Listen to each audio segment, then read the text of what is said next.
Radhika of BSc second year from St.Ann's College of Medical.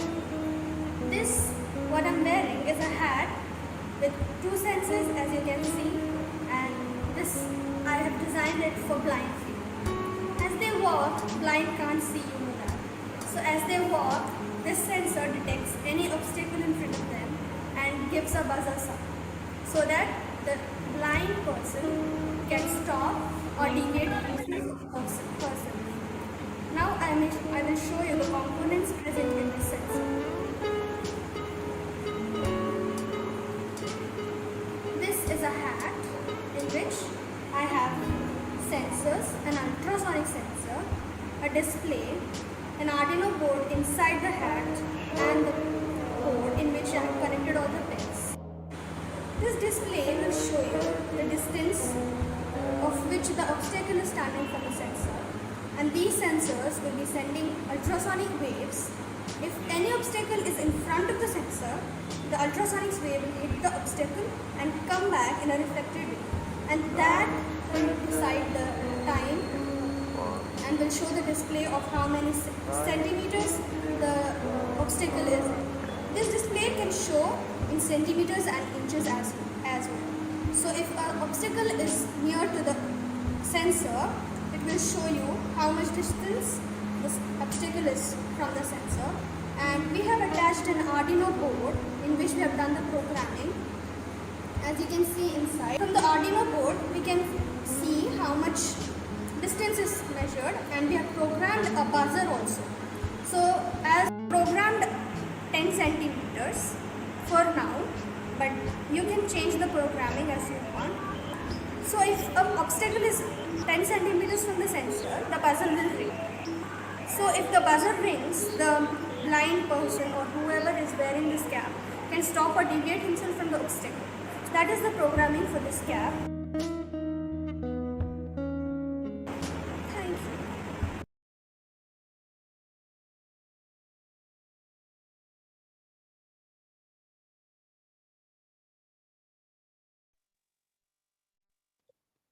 So that's the model. Yes, yes. Judges, if you have any questions, you can ask. Yes. Before judges ask the question, Varalika and Gayatri, kindly help once again all the participants what you have used and what kind of technology is being taken into consideration. Sorry, ma'am, can you repeat the question? Yes, ma'am. We used nano ultrasonic sensor and LCD display, potentiometer, buzzer, LED, red LED, resistor and slide switch with battery. Mostly used, the most important thing is Arduino.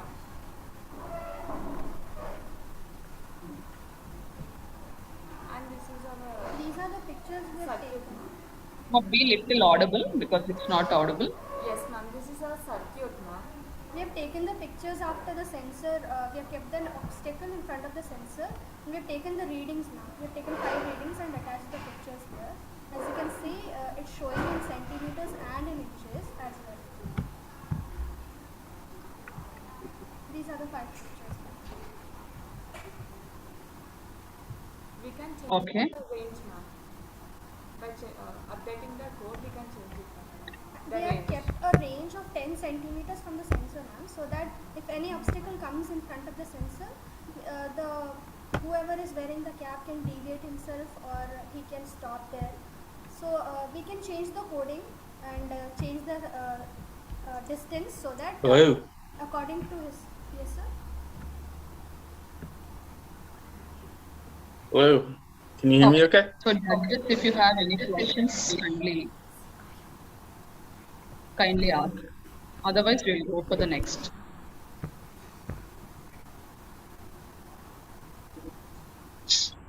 Hello, Varalika and Gayatri. It's a very good concept, and I really appreciate your innovation. One question I have is, how much power it requires and how is the power supply you're giving? It depends on winds, sir. It depends on the winds. Okay. Yeah, for now it can be. Small winds, sir. For any big applications, it takes the required winds, sir. Okay. Thank you.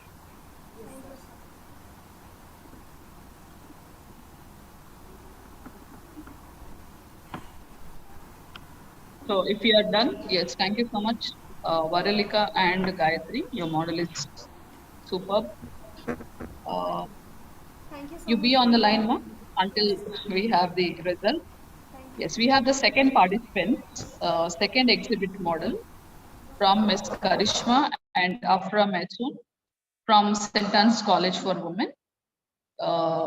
Let's welcome them with their own exhibit model. Can I see Karishma and Afra Mehchoon on the screen? Thank you. We request the participants to switch on your cameras. Introduce yourself, then show your exhibit, please. Yes, ma'am. Just a moment.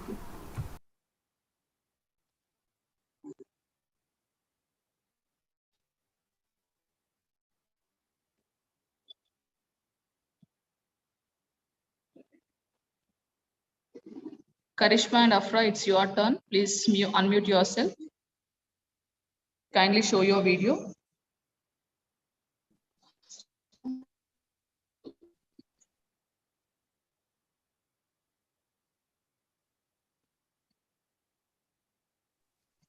Good morning, ma'am. This is Ahp Method from St.Ann's College for Women. And our project for today is collision detection for driverless automobiles.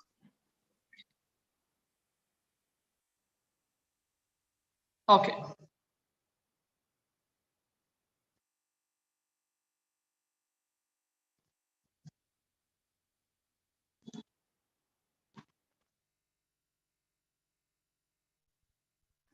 Good morning, everyone present here.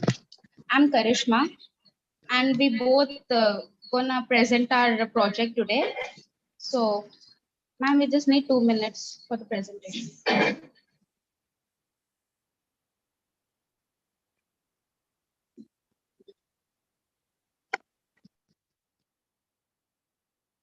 Are you showing a video or directly the exhibit model?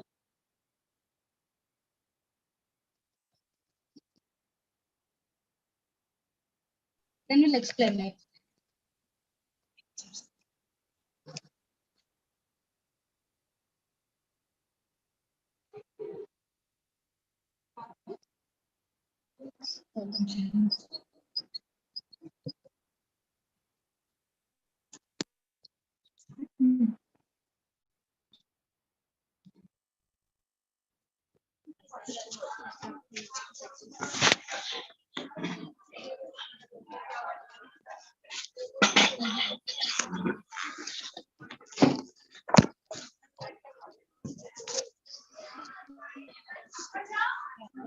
So, the collision detection for driverless automobiles. I will start with the introduction. Robots are automatic mechanical devices programmed to perform some specific tasks which people find boring or which might be dangerous to do. So now I will go to my working principle of my model. So basically, the collision detection for driverless automobiles works on the principle of electrosonic sensors. And these electronic sensors use sonar. So a microcontroller of 8051 family is used to achieve the desired operation. In this, the electrosonic sensor emits the short and high frequency signals. These propagate in air with velocity of sound, and when these velocities hit any object, they reflect back, and the signal is echoed back to the sensor. The electronic sensor initially consists of two parts: emitter and detector. The emitter, which produces 40 kilohertz sound waves, and detector is the one which detects 40 kilohertz sound waves. Detector sends signals back to microcontroller. The operating range of the electrosonic sensor is 10 centimeter to 30 centimeter for our project.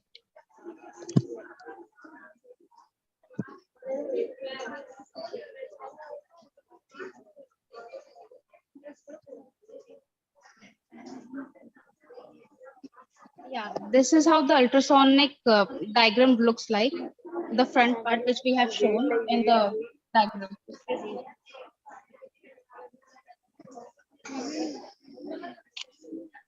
This is the emit sound pulse, and when the sound waves get reflected, it is received at the echo.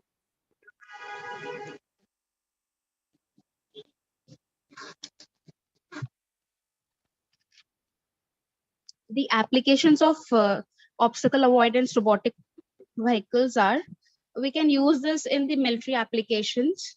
It can be used in city wars, such as when we install this in a vehicles, it can find the obstacle and it can find its own way without any obstacles. One of the main important applications of this model is it is used in derailing of the and is used in the railways. For example, if there is an issue with the railways and they do not have a proper railing, then these can be used as a safety measure, and the passengers will be safely boarded and landed. It is also used in Google cars. Okay. Yeah, ma'am. So at the bottom, we will conclude that robotics is about us. It is a discipline of emulating our lives, of wondering how we work. Tell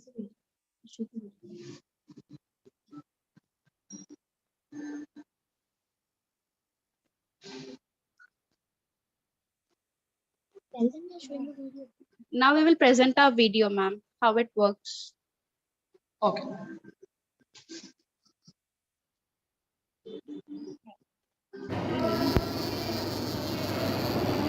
When we kept the obstacle in between the range of 10 to 20 centimeters, it changes its direction.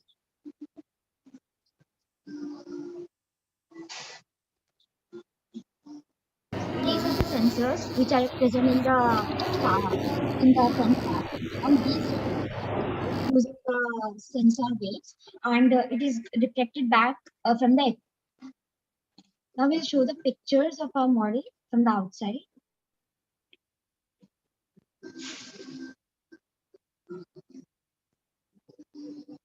How we have covered it, and the inside.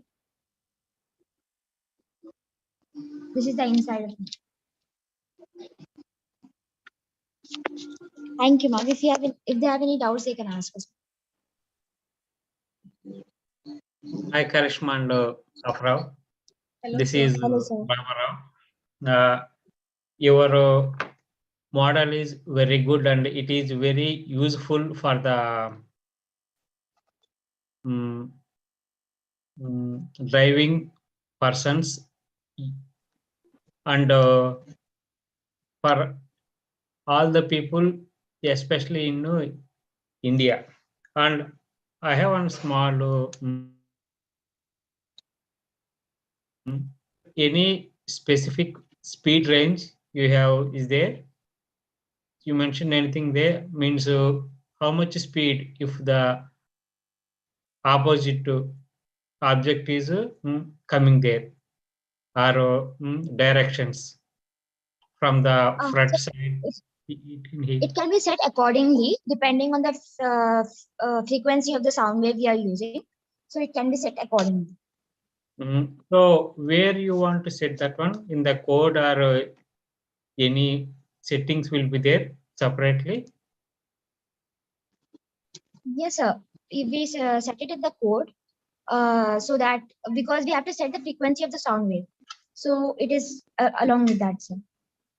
Okay, and this one will it work only for the front side or in the that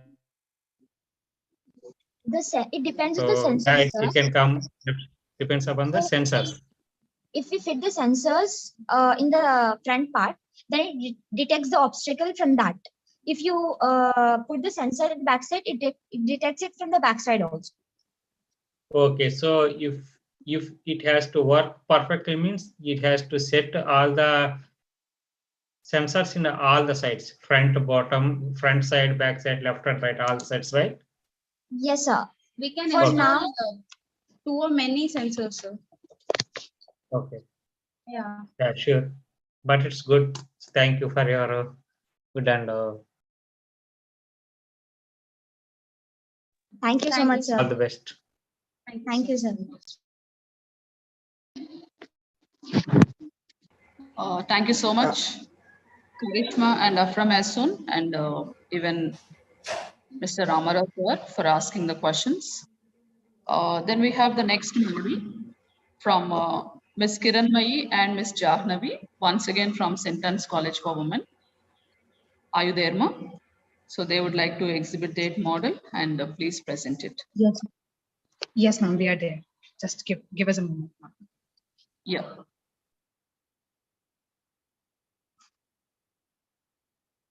Kindly show yourself. Yes, ma'am, we are sure.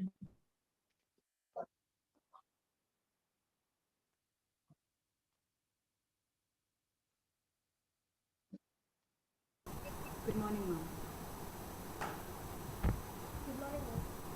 Are we audible, ma'am? Hello, ma'am. Are we audible?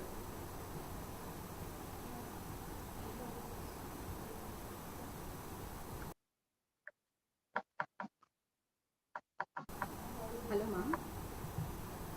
Yes, Jahnavi and Kiranmai, you're little low at your voice.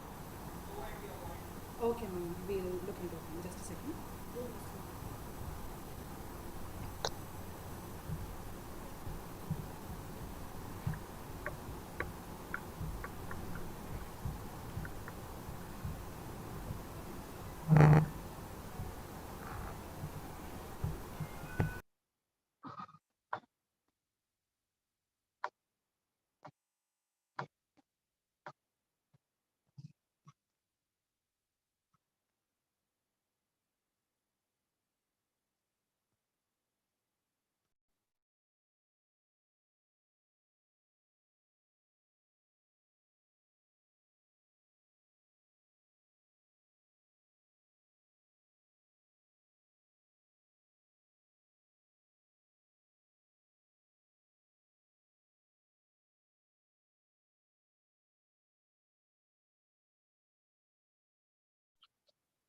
Good morning, ma'am. This is Kiranmai, and I have Janvi with me. We are here to explain about the freestanding thermometer, ma'am. Just a second. Over to you, Janvi.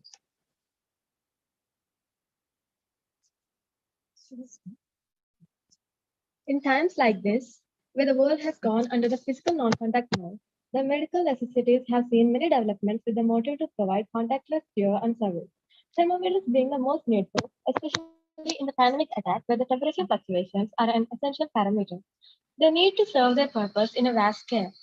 Keeping in view such high population, touchless thermometers are being designed, such as the case with our freestanding thermometer. Recent technological advancements have made infrared thermometers the choice for touchless screening of multiple individuals. Even then, the measurement accuracy is affected by many factors like range, part of the body, observed, and temperature. Infrared thermometers do the job by measuring the surface temperature without direct contact, which is through the amount of thermal or blackbody radiation emitted by the object. Components. Arduino Nano, used to program the thermometer. Ultrasonic sensor, components the distance based on time taken for the echo to reflect. Infrared sensor, measures wide range of temperature. OLED display, incorporated to display the values. 10 readings from the ambient and surface body temperatures are made and the average shown. The ultrasonic sensor detects the distance from the target area and calculates the average of 10 readings. With the input of distance and temperature to the algorithm, the compensated reading from the algorithm would be displayed on the monocolor 16:2 LCD display. Compensated derived from the regression analysis of the relationship between the oral temperature values and the measured values. Compensated values by the IR thermometer were used as the dependent value. while the measurement values by the IR thermometer and ambient temperature were each viewed as the independent variables. Over to you, Kiran. Thank you, Janvi. Experiments have been conducted and readings from the wrist and forehead have been recorded and are being displayed over here. So the ambient as well as object temperature are being shown in the LED display, as you can see. And this is the final model of the project. As you can see that the sensor and the OLED display are externally placed and the Arduino and other components are placed internally in such a way that they consume less space, less amount of space. And this is the physical model of the project which has been installed in our college and which is in use. Thank you so much for your patience and time.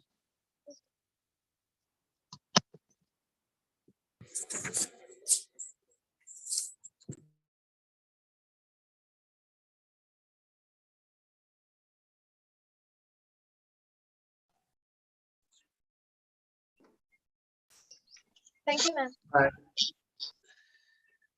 Hi, Kiranmay and Janvi. It's a Hi, sir. very good innovation. And will it show only in centigrades or in Fahrenheit range? How it will calculate? Centigrade or Fahrenheit? It will calculate in Fahrenheit. Fahrenheit? Yes, sir. It depends on the algorithm we put, sir. If we put it in centigrades, it can come in centigrades. If we install it in Fahrenheit, it can show us Fahrenheit temperature. Okay, so in this one, which one you kept? Fahrenheit only? Yes, sir. Okay. Where did you kept the algorithm? Can you show? Yes, sir. The algorithm is not with us, but we have put it in the Arduino, sir. Just a moment, please.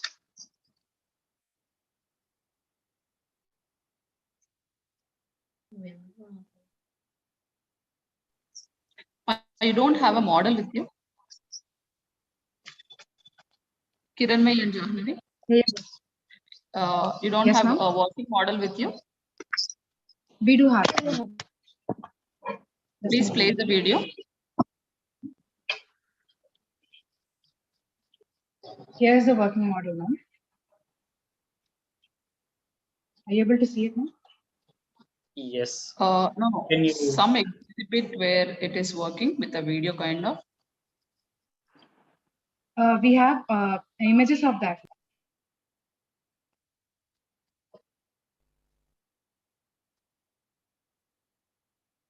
Okay. Yes, Karishma and Afra shows, right, that live how it is working and all.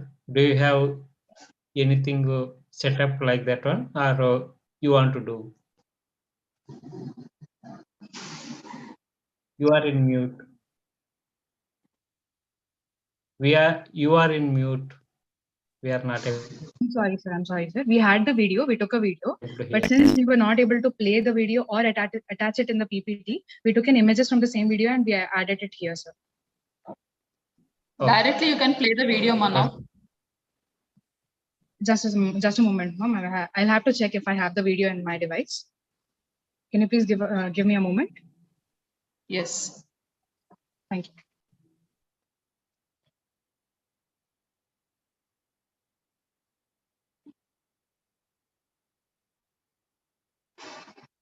Do you have the video with you right now? Yes, ma'am. We are checking it. Yeah.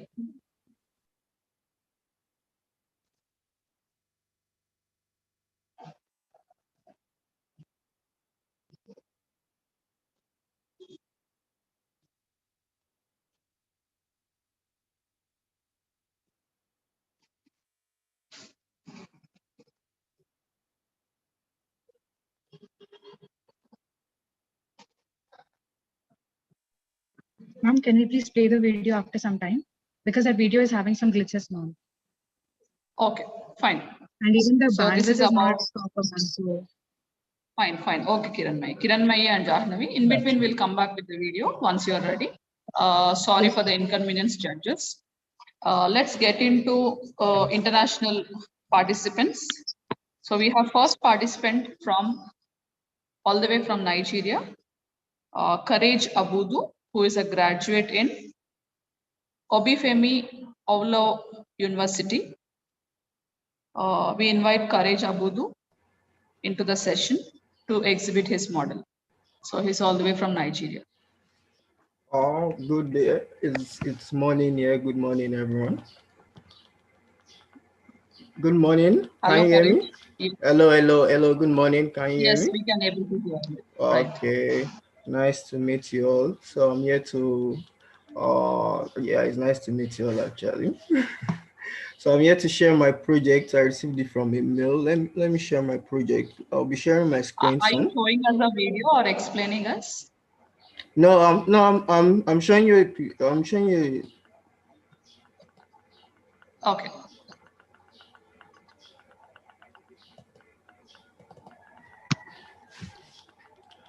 Are you seeing this? Yes. Okay. So this is a presentation on suitability analysis of rainwater harvesting sites in Ogun State, Nigeria, using GIS technologies. Can you hear me clearly? So, my table of content, introduction. Water is the most essential substance required for sustenance of human life. Earth's surface is covered by 70% water. Rainwater harvesting is the way of collecting and storing water for future activity use, which means rainwater is collected when rain falls on the earth, deposited, and utilized for different purposes. Important baseline fact.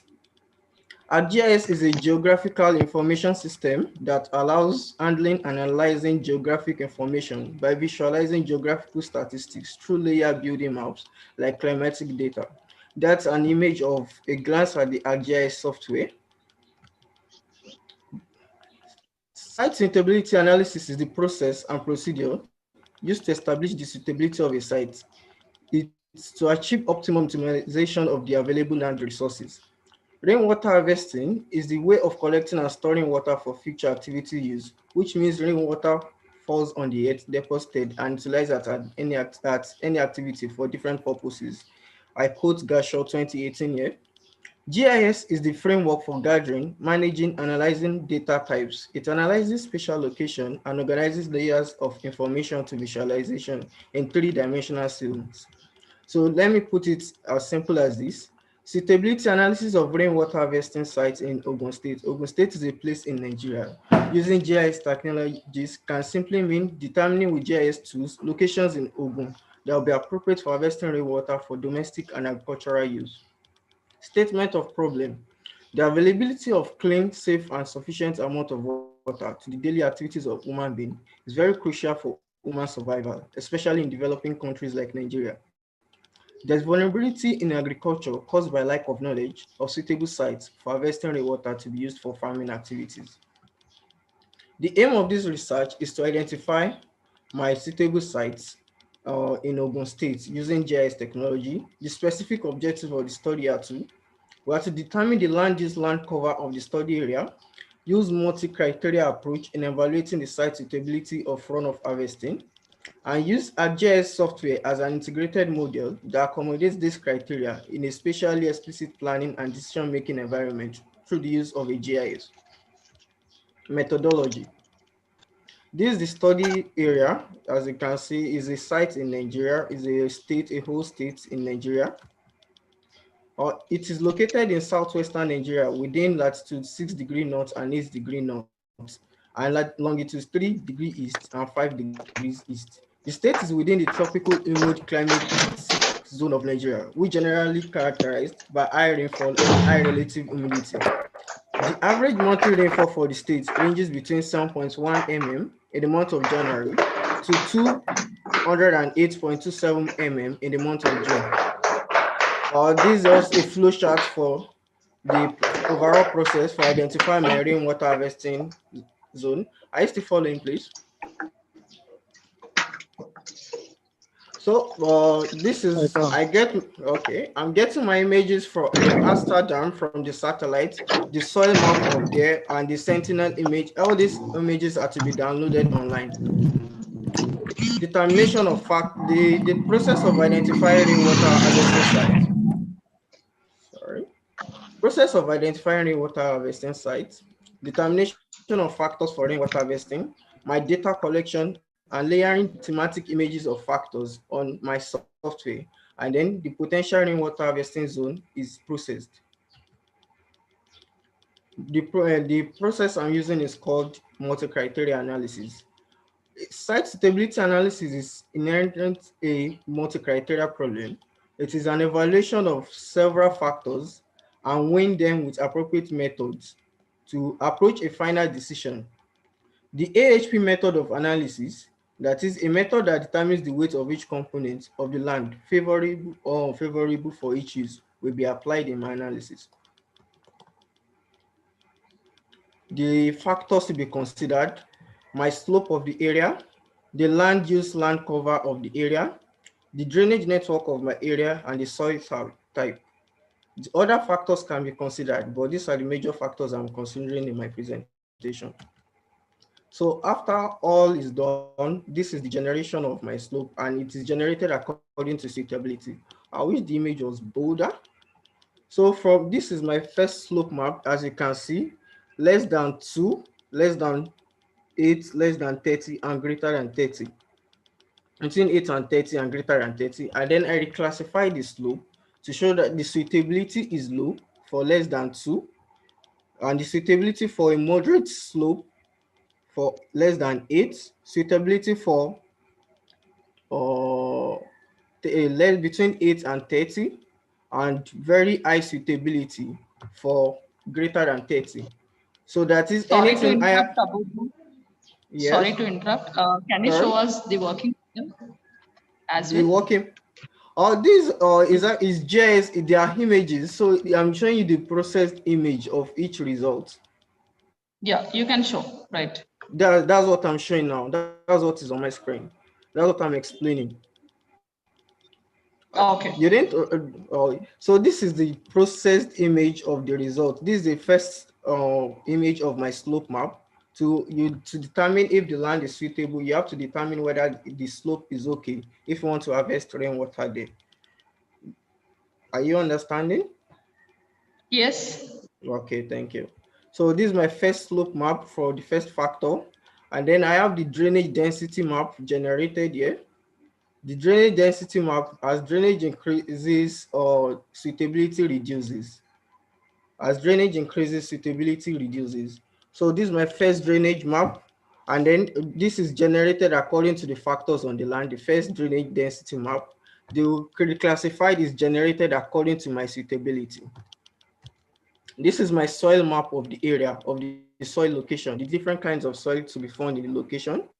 And then I reclassified it according to their suitability. In Nigeria, we have the clay soil, sandy loam, silty soil in the location, and it was reclassified. Land use, land cover. This is just a map showing the industrial activity, the water body, the vegetation, and the rocky areas in the location. There's a pairwise comparison matrix for this calculation is done by the software actually. And this is my final map. My final map generated. From, as you can see on the map, the parts dotted green, they are low suitability. That means you can't really harvest much rainwater there. The one with yellow, you can moderate. The one with the orangish kind of color, high, and the one with red, these are sites where you can harvest rainwater. This is a table showing the location and their suitability, like the areas covered with their suitability. Thank you. Reference. Thank you. I'm done with my presentation.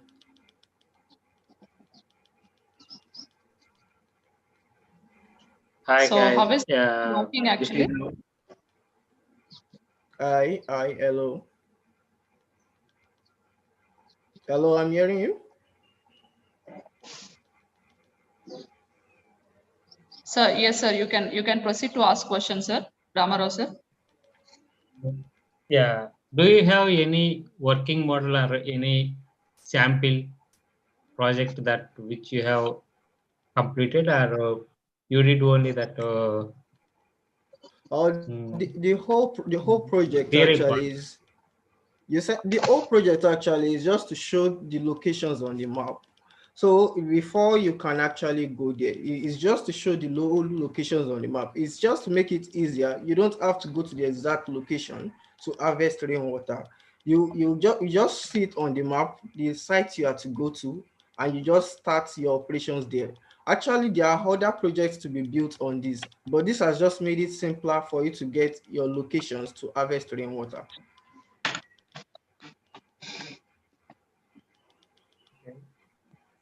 And is there any capacity range it is going to hold, or how it will purify the water? Sometimes, right, in the rain, we may get some dirty and The, unwanted particles also. How you are going to yes, mm, clean, purify it? actually, my study didn't cover that scope. What I understand what you are saying, like the amount of rainfall that is to be gotten there. Like, is there a way to determine it? Yeah, my study didn't cover the scope actually. My study was just to get, is my project is just to get it is just to show the direct locations where you can harvest standard rainwater. And how you are using the filters for that one to filter the water? Is there any external filters you are using? Yes, you can get filters to get clean water, and if you want to harvest the water, but that all depends on the engineer or the person harvesting the water. As I was saying, actually, mine is just to provide you a model of where you can Yeah, get. Okay, thank you. Mine is just to get you a yeah, model of where you can get the. Thank you, yeah. thank you. It's a good model. So thank you and all the best. Okay, Thank you so so much, Karida Budu. yes, Thank you for your presentation. thank you very Then much. we have next coming up Brain Blasius. He's a graduate student from Dedan Kimathi University of Technology, all the way from Kenya. We welcome you, Brain. Are you there? Yes, I'm here. Can you hear me? Yes. All right. Good morning, everyone. My name is Brian Blasius from Kenya, and let me share my screen.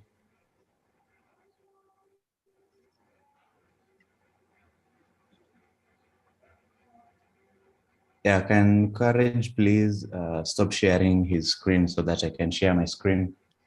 Oh, sorry about that. Yeah.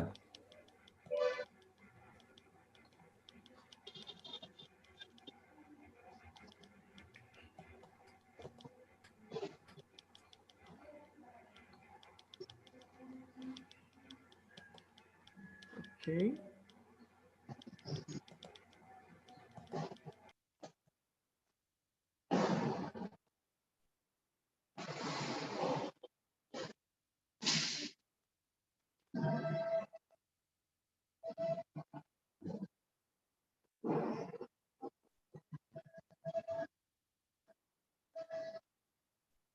All right.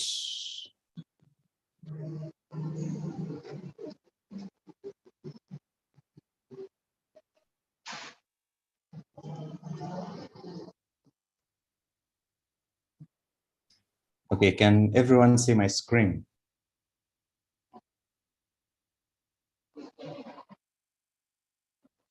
Yes.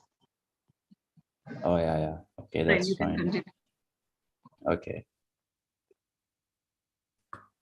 All right, so my name is Brian Blasius. I'm from Kenya. It's in the East African part. Yeah, it's in East Africa. So my presentation today is about robotics. So I'm a mechatronics engineering graduate, and I really love making mechatronic system, and robotics is one of the examples of mechatronic system. Usually when you hear the word mechatronics, usually people relate it with robotics, but robotics is just a branch of mechatronics. In mechatronics, you also have aerospace engineering. As you know, people make rockets and so on. Even at NASA, they have a branch of robotics where they send robots to Mars, and most of those people there are mechatronics engineers. So yeah, that's just a brief introduction about the subject that I was doing.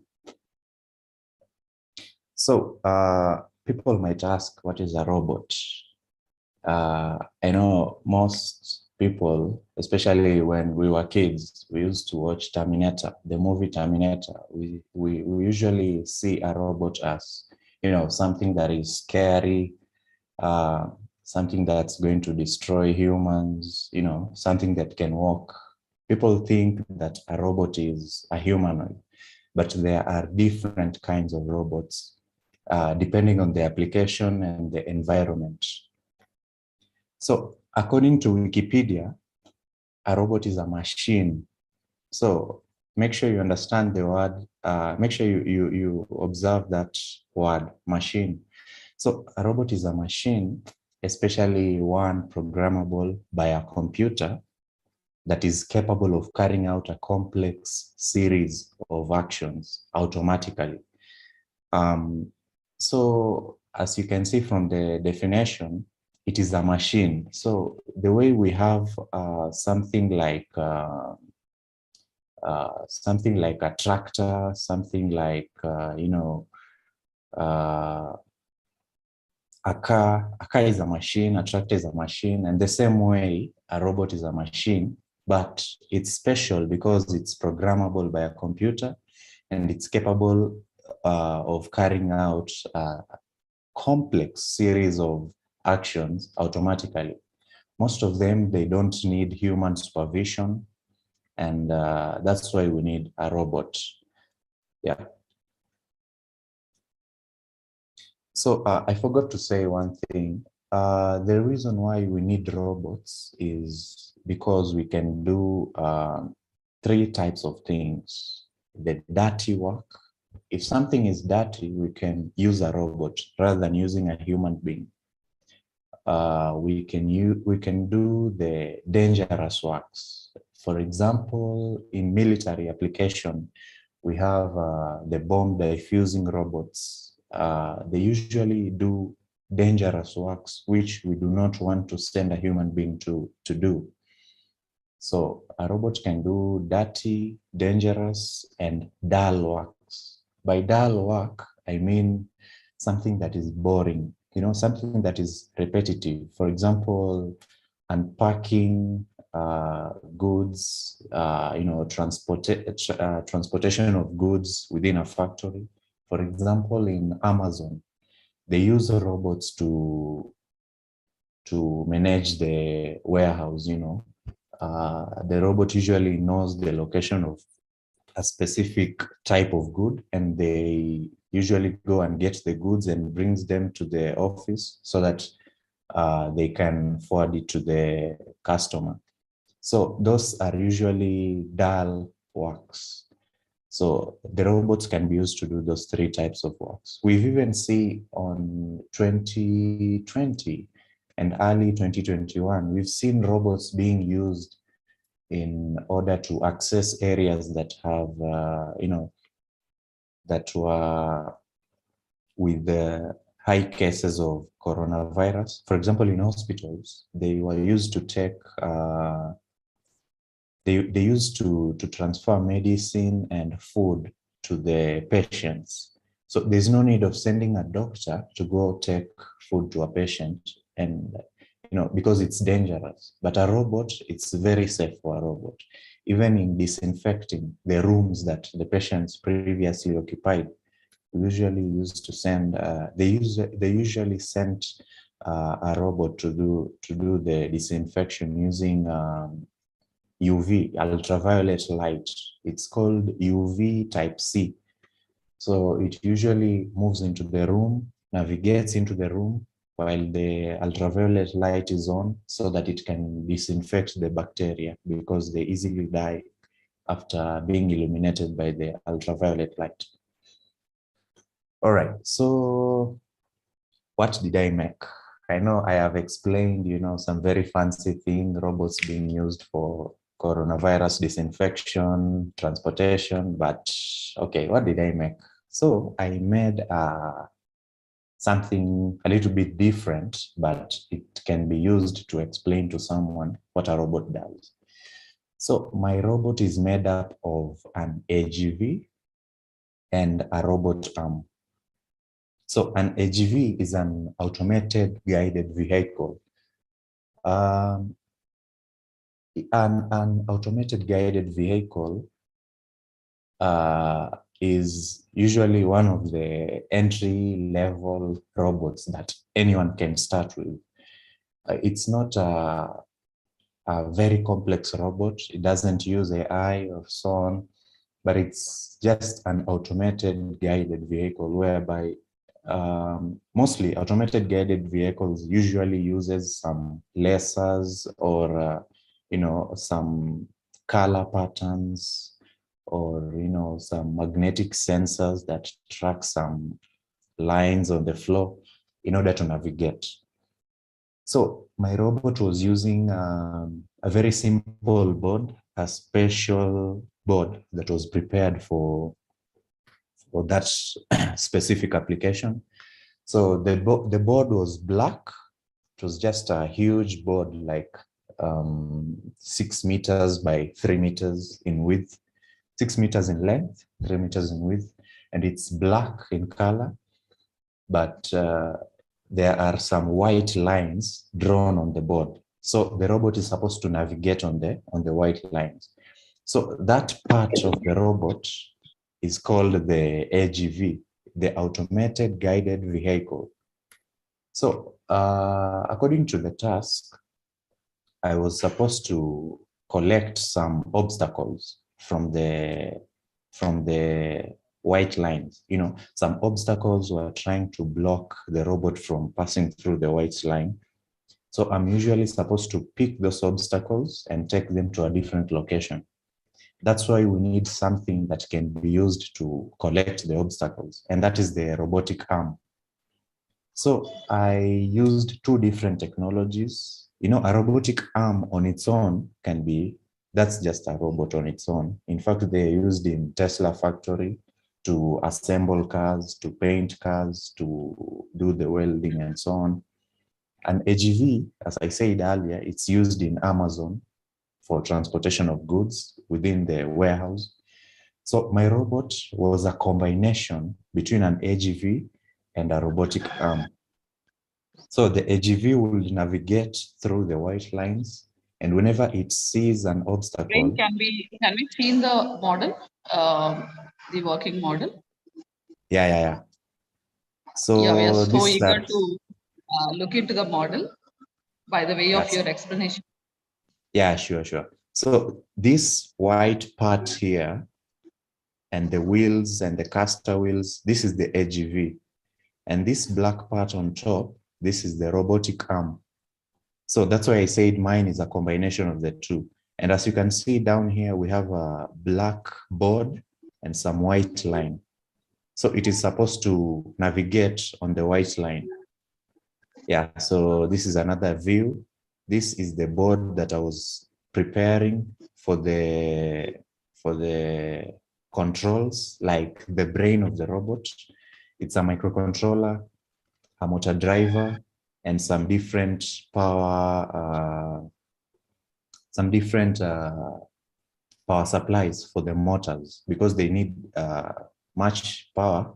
So each for every 2 motors on the arm, the elbow, the wrist, the elbow, the shoulder. For every two, we have one power supply. As you can see, we have three here.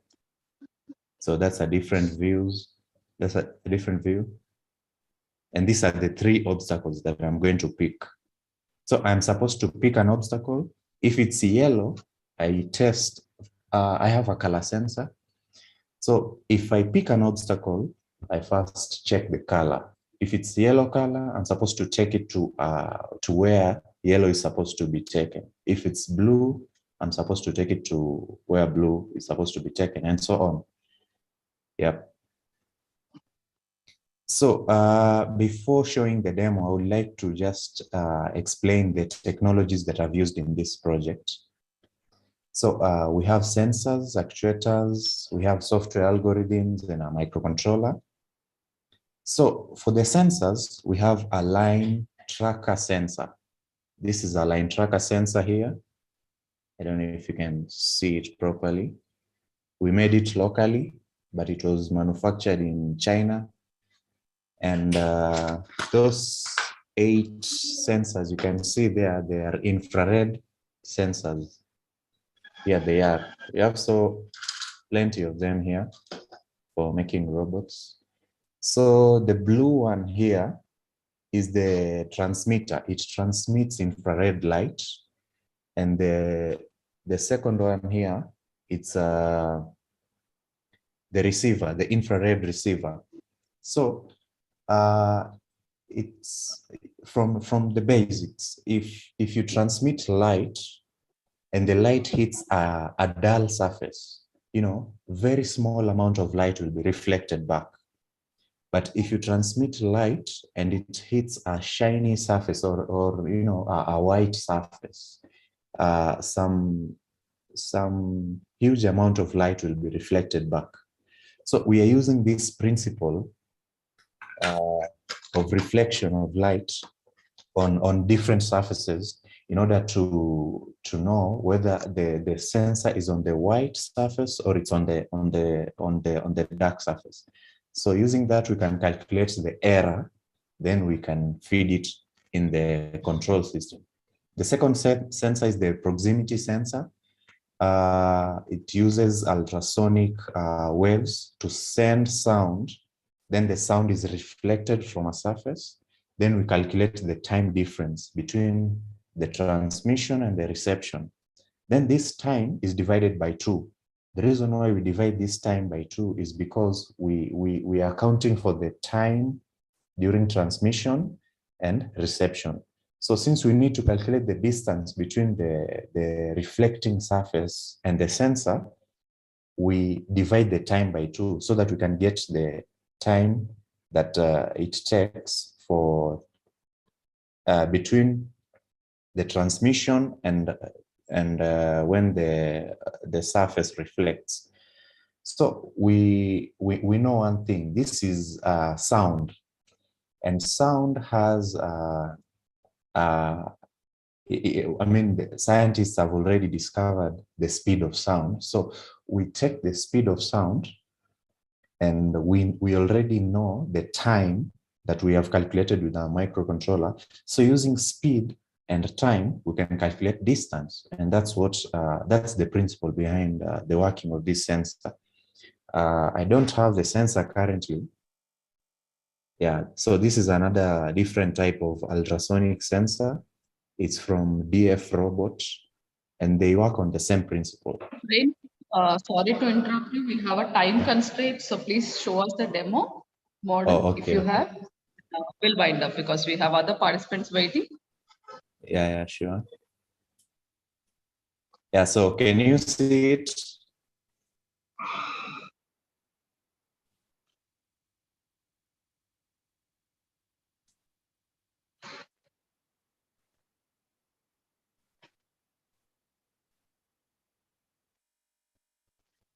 So it has detected an obstacle, and it's picking the first obstacle.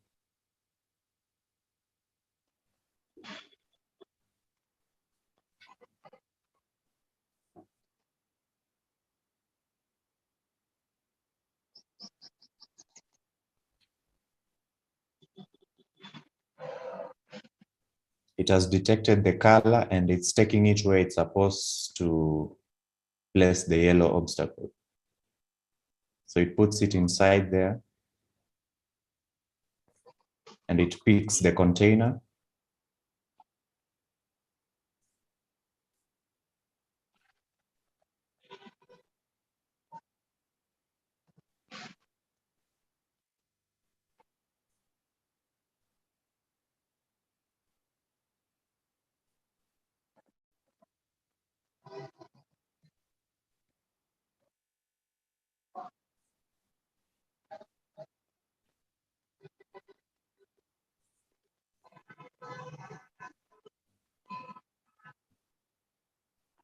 So it's going for the second obstacle.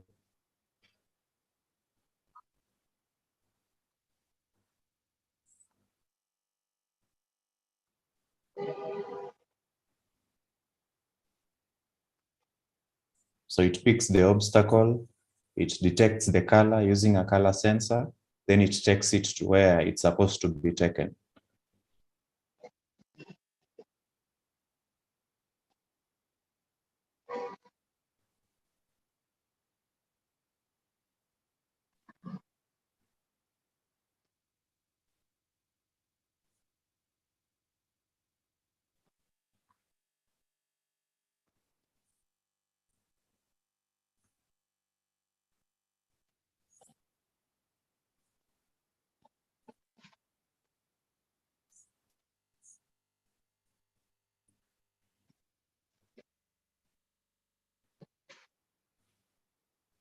So it's supposed to place it here, but since we don't have, our camera sensor never arrived in time, at this point we just drop it right there. Then we go for the third obstacle.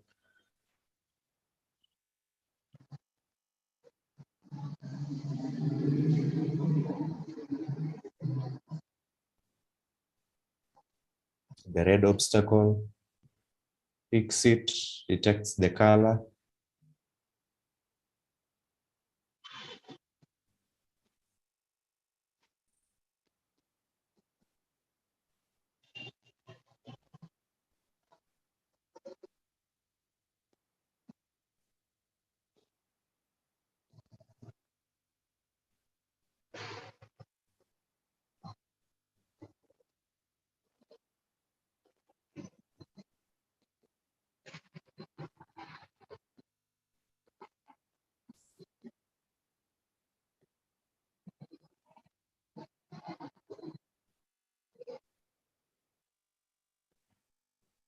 So it has finished the tasks and now it's going back to its home position.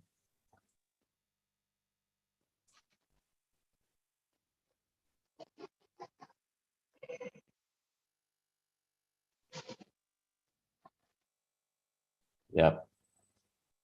Yeah, that was my presentation. Yeah. Hi, Brian. This is very Hi. good concept. And, your robotic concept is very good. And you Yeah, have thank you. collected more information and more subject. Just I want to see once that can you show me that robot and the video once, not the completely that it's functionality. Can you show on the hand? I want to Oh, I see. I I want to don't see. have it right now. I don't have it right now. I am still in my house. The meeting started when it's 7. So Okay. So yeah. very so okay. It was in the lab or in the outside? Yeah, it's okay. And I have one more question. How you are sending the instructions to the robot? Yeah. So as I said earlier, a robot is a programmable machine and it's given a set of instruction and it does it automatically. So this is the software is in this board. It's called the STM32 microcontroller, and it's right here. If you can see it, this one. No, So so we is put. robot itself is having the artificial intelligence? No. We have not put that yet. Okay. Whatever we have in the robot is a series of instructions on what to do. So it is like a sequential software. It knows from the home position, I'm supposed to move forward till the second junction, then turn left, move forward to the sixth junction, then turn right, then search for the obstacles. So it's a sequential program, not any intelligent software, because there are some of the things that limit us. The computer that we have here is not so capable. And also the sensors. Some of the local hardware stores, the cameras were out of stock locally.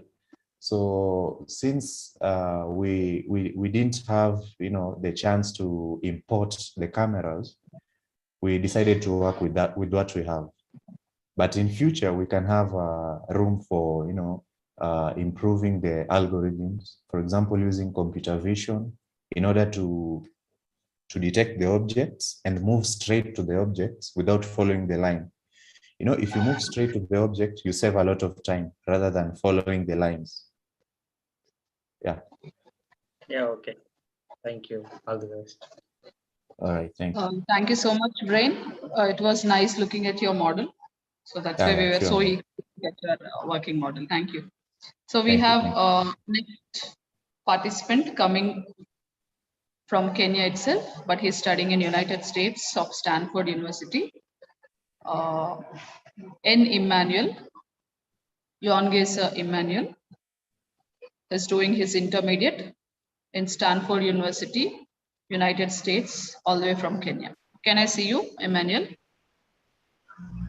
Okay, thank you. It's a kind request to all the participants hereafter. We wanted only the working model to be seen because we have a time constraint and we need to be quicker with the judges and everyone.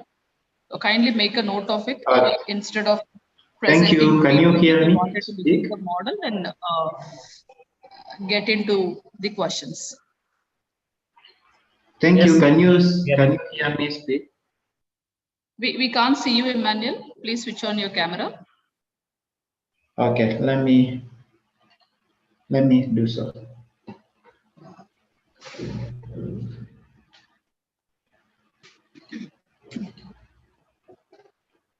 You can directly get into your working model. Can you hear me speak? Can you hear me speak, please? Still, we Yes, can't see you. We are able to hear you. Let me enable my video so that you can see me.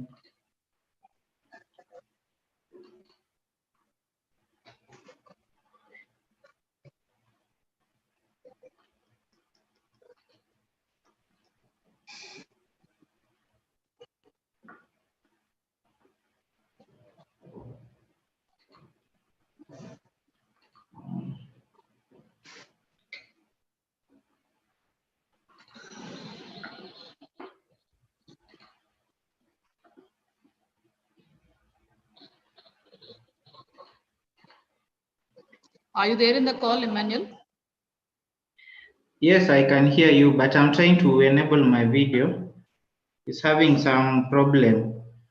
Can I share my screen, or I have to enable my video for you to see me?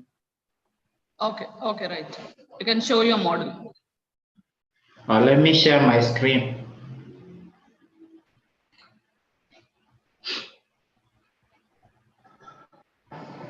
Just hold on a moment. I'm sharing the screen.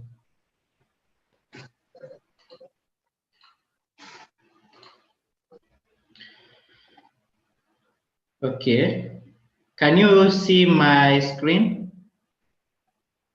Yes. Yes. Yes.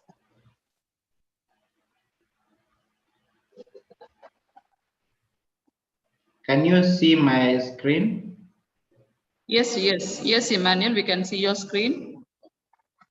Yes. My project is developing an online minute taking application using Kaldi Toolkit. This one is a speech processing or a speech to text project. I'm doing it on my progress. This is the first part.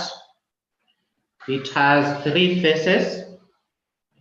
The first part is, let me explain what it all entails. An online minute taking, like right now we are having a meeting. This is an online meeting. Physical meeting are also the same way, but we normally need to take minutes in every meeting. So like this meeting, we are having a meeting. I need to take minutes automatically without necessarily writing down manually. So I have developed an application. I'm in the process of developing an application, and this application will take the minutes, will convert the speech like what we are speaking right now into text format and say like speaker 1 said so, speaker 2 said so, speaker 3 said so. That is it is an application that is taking minutes automatically. So it is a speech to text and it is a diarization model. One thing, speech to text will convert whatever we are talking, that is the audio, to text format.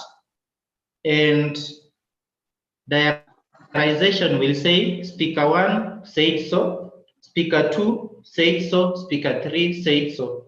So these are so it has diarization as well as speech to text.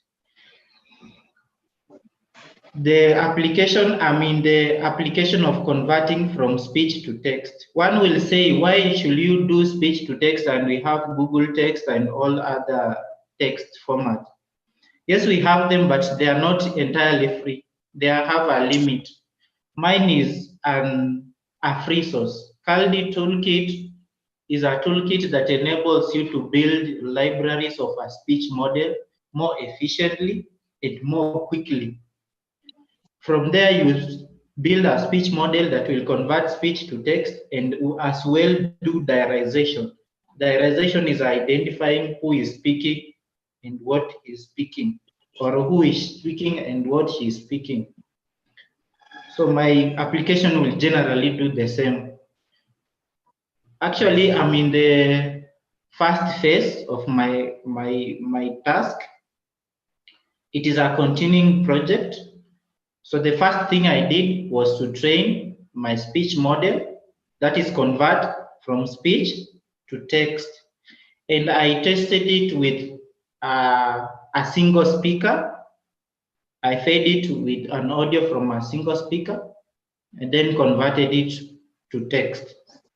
The next phase of my project will be to feed with several speakers, then see if it will convert to text. Then the last phase will be identifying who is speaking among the multi speakers in a meeting. So I'll proceed showing you the slides. This is the background, problem statement, justification, objective, literature review, methodology, results, references. Emmanuel, directly you can show the demo model now. Okay, let me go to my methodology. So this is my methodology. Yes. This is the audio.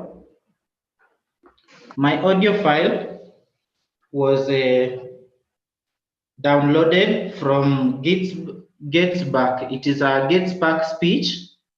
Getback is a famous speech in the United States. The speech goes that for 7 years ago, our fathers brought forth on this continent a new nation conceived a liberty dedicated to the proposition that all men are created equal. So this was my WAV file, and I fed it to the speech model.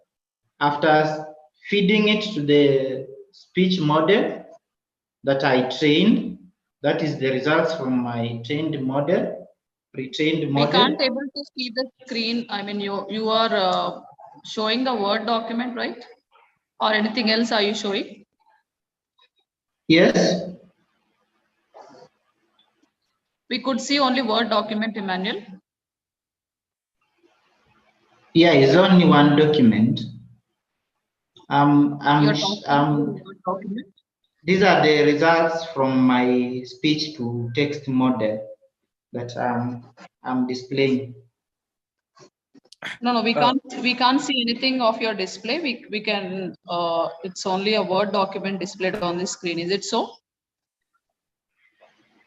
Yeah, it is like in speech model, like I couldn't do it in video, how I couldn't describe Sorry it to interrupt, Emmanuel. So actually in what you want to video say and all is that. we are only able to see some wrong document, which is Arduino RF project. We are unable to see what document you are literally showing. Can you check that one? We are able to see only a Word document of Hello? Arduino RF project.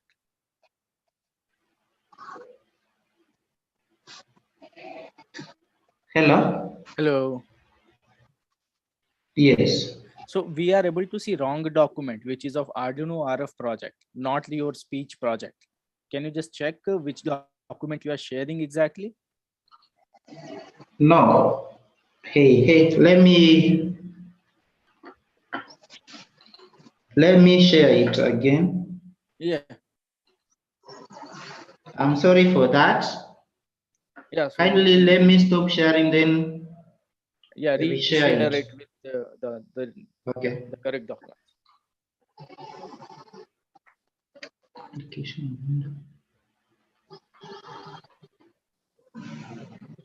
I'm sorry for that. I had Yeah. several documents on my You screen. can continue. Just keep it a bit quick because we got numerous. Now, can you see my presentation? Yeah, we can see that now.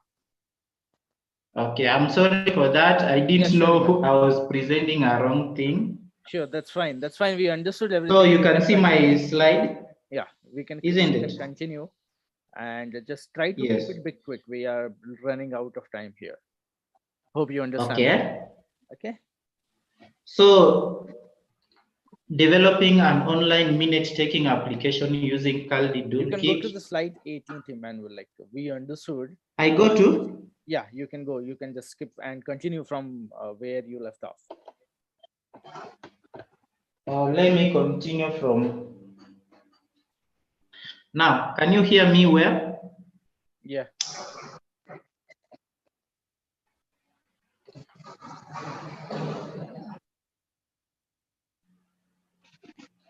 So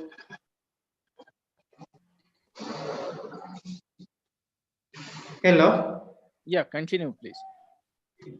Okay. Now, I was saying that I'm developing an online minute-taking application, and that one I've already explained. So these are my outline. The outline is background, problem statement, justification, objectives, literature review, methodology, and results. Now I'll take you to my methodology. Do I have time to explain the justification and problem statement and all that? It's just a question from the meeting, the organizer of the meeting. Can you show the working model, Emmanuel, if we have? Means how Okay. it is working. Now I go to my methodology. So this is how my model works. I have an audio. The audio is captured from the meeting in a .wav file. This audio is fed to my model, which is Caldi, which has been made from Caldi. And this model, Caldi toolkit or speech processor, doesn't understand the WAV file. It has to get other features from the speech or from the WAV file, which will be used in identifying speakers or converting to text. So after file, we have to generate 3 files. The first one is speaker to utterance file. The second one is utterance to speaker file.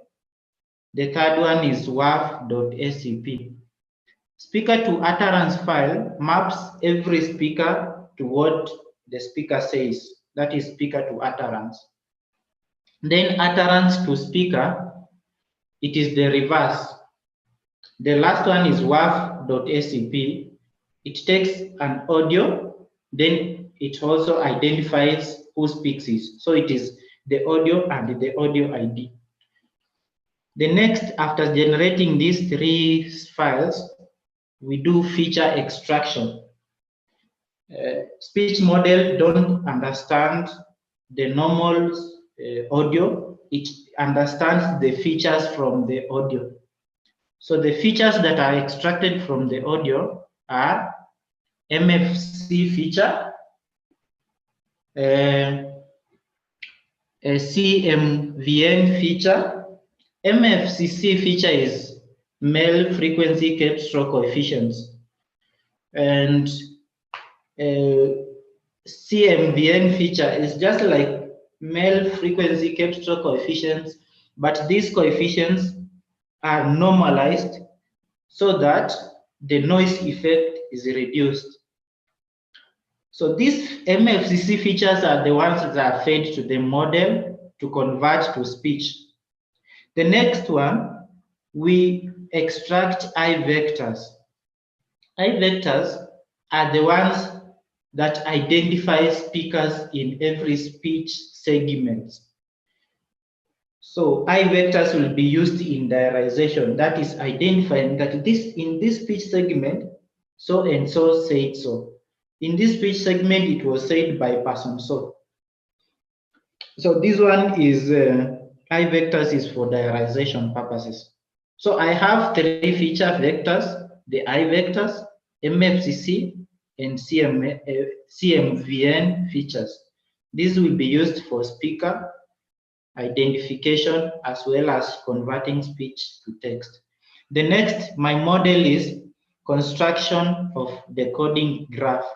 Decoding graph is the language model that will be used in conversion from speech to text.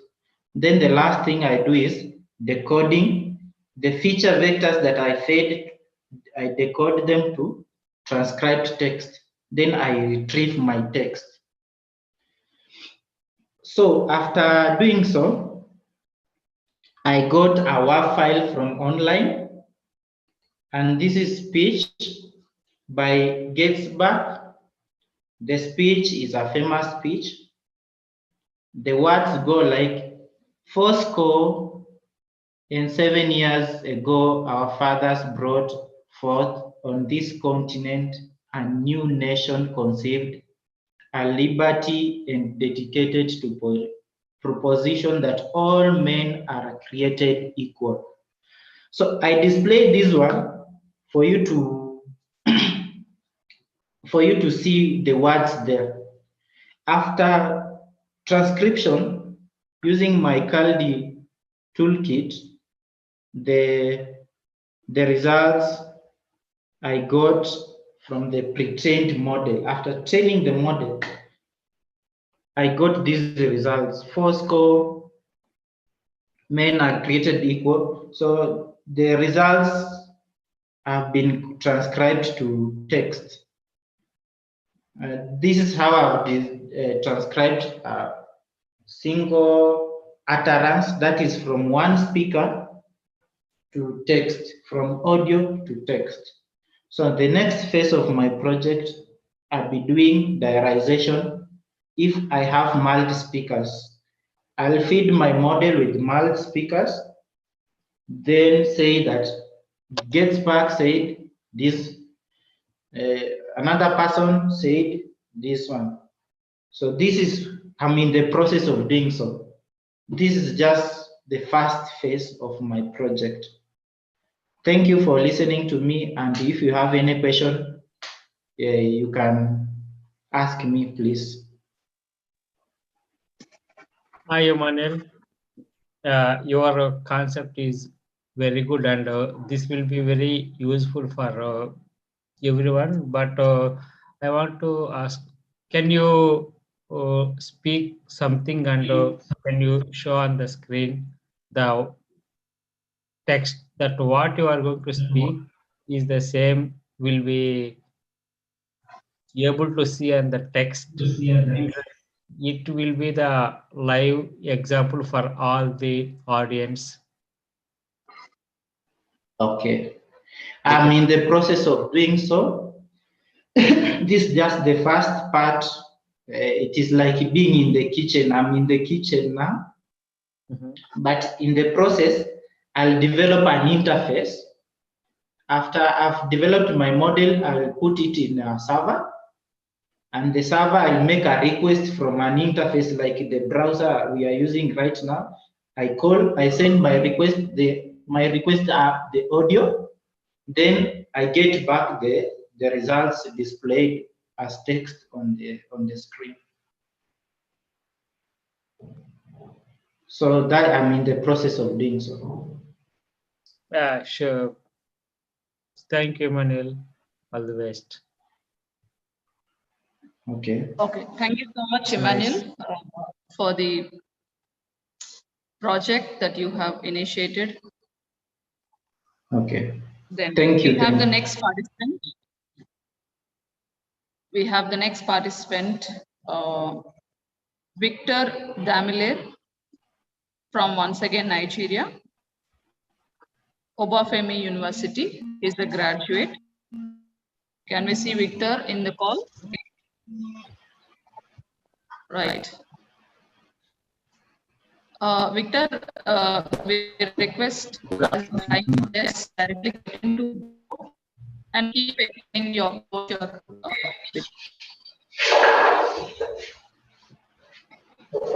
Also, I leave, stop sharing.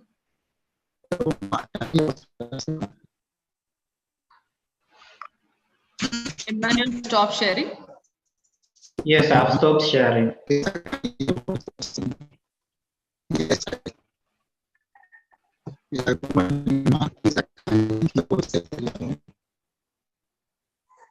I think I've stopped sharing. Can Victor take the floor? Okay.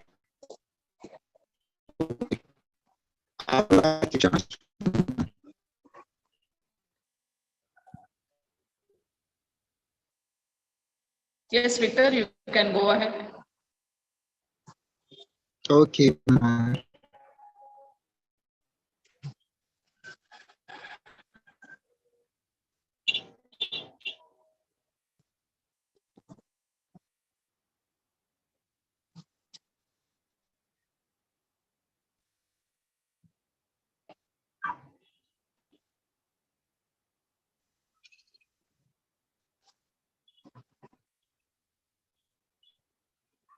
Hello, I'm very sorry I was unable to help due to I'm making use of desktop.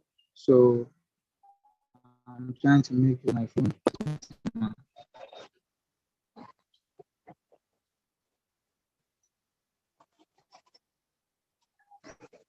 Can you hear me, ma?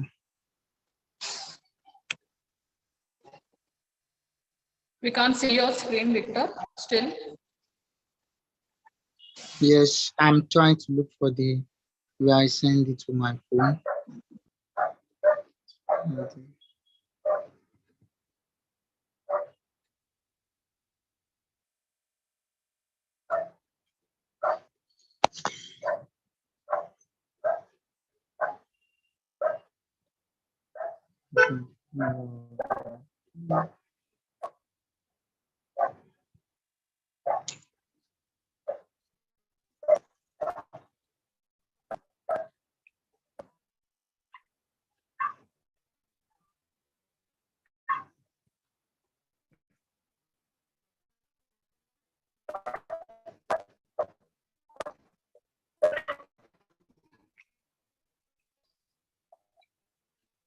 I see my screen.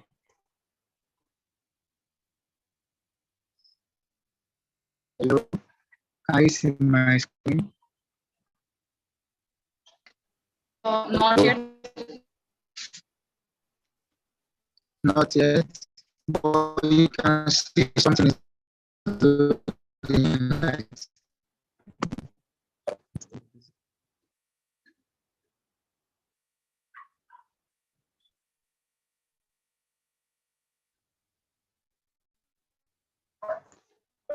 Can you see my screen now?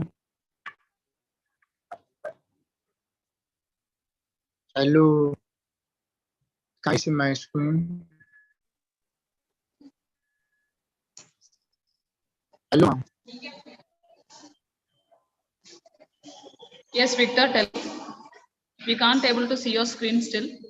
I said, can you see my screen? I'm sharing the trying to share the presentation.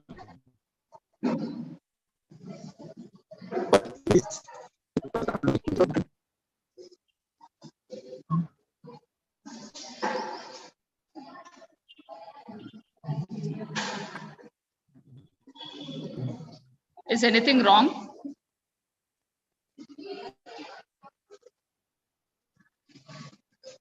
I'm trying to share my screen.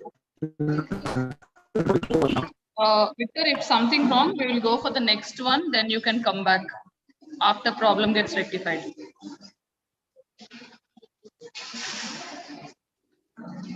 Oh, So shall I call the next participant so that immediately after the next participants, you can come back.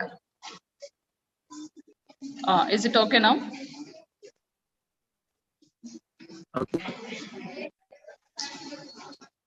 Will you continue, Victor?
Victor, are you there?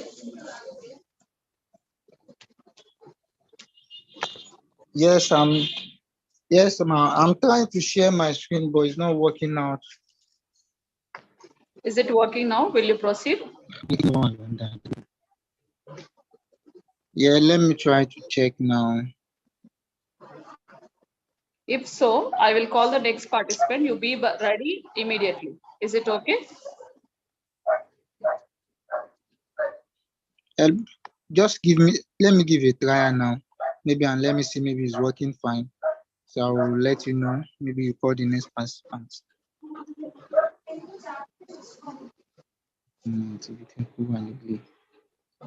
Okay.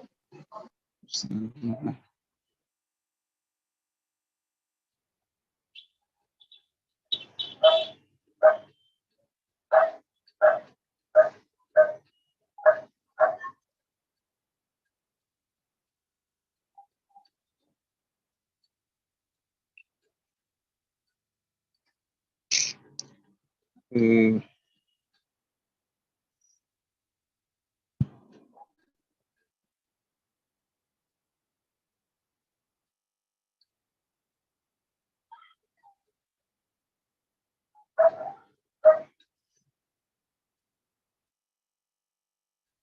download delivery.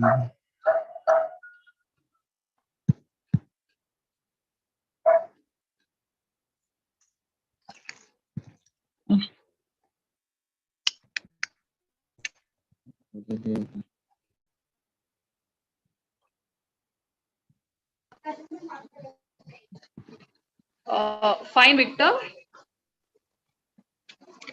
We will Ma, have the next participant, then followed by Victor once again. I will try to get the issue resolved and get back to you, ma. Are you ready now? Because I don't know why it's not working right. I don't know why it's not working out on my phone. That's what you rectify your issue. Then we'll immediately Hello. call you back after Vincent. Is it okay? Ma, I can hear. What did you say, ma? We can't see you actually.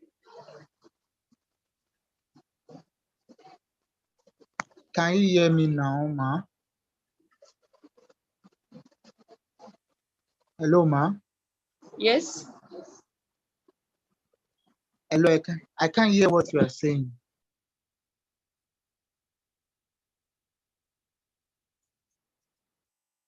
I can't hear what you are saying, ma.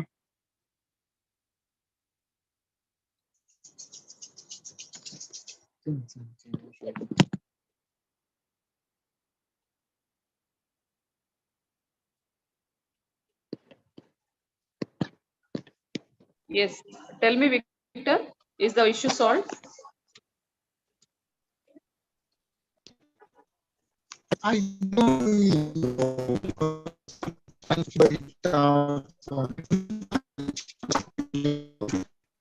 Because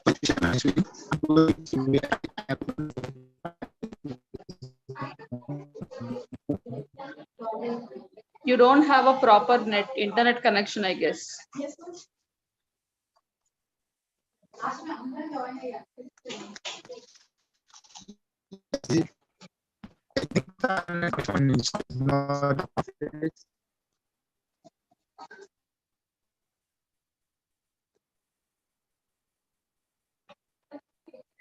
Okay. Thank you so much. We'll go with the next participant. So Vincent Medina is a graduate from St. Petersburg College, Florida. So let's welcome Vincent now. Vincent, are you there in the call? Yes, I'm here. Thank you for having me. Yes, thank you so much.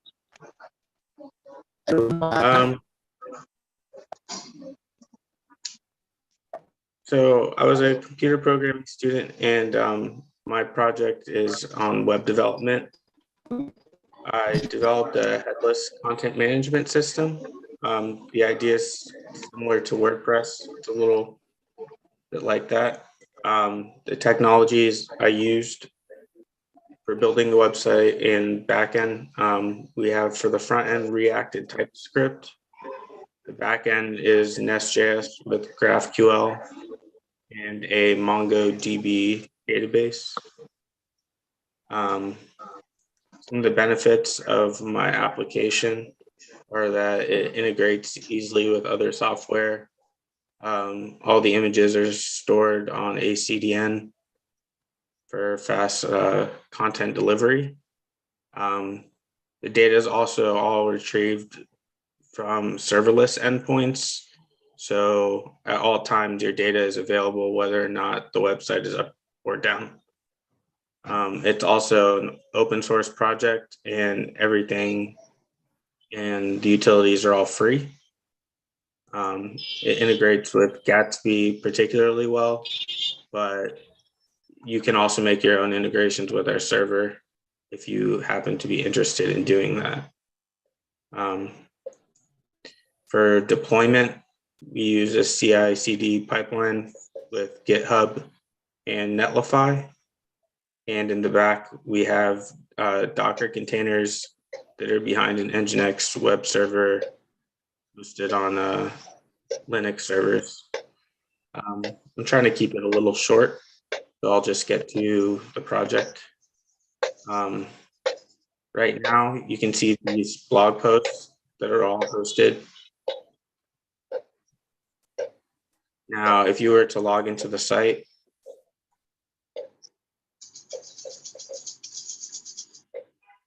you can view your metrics, so your blogs, what you might have pending or active, and any images you might have stored. So it's kind of like a many-to-one relationship between the blogs and the posts, as well as the posts and the galleries. So you can go here. Right now we have this pending. If you were to update that, as you see, we only have 4 right now.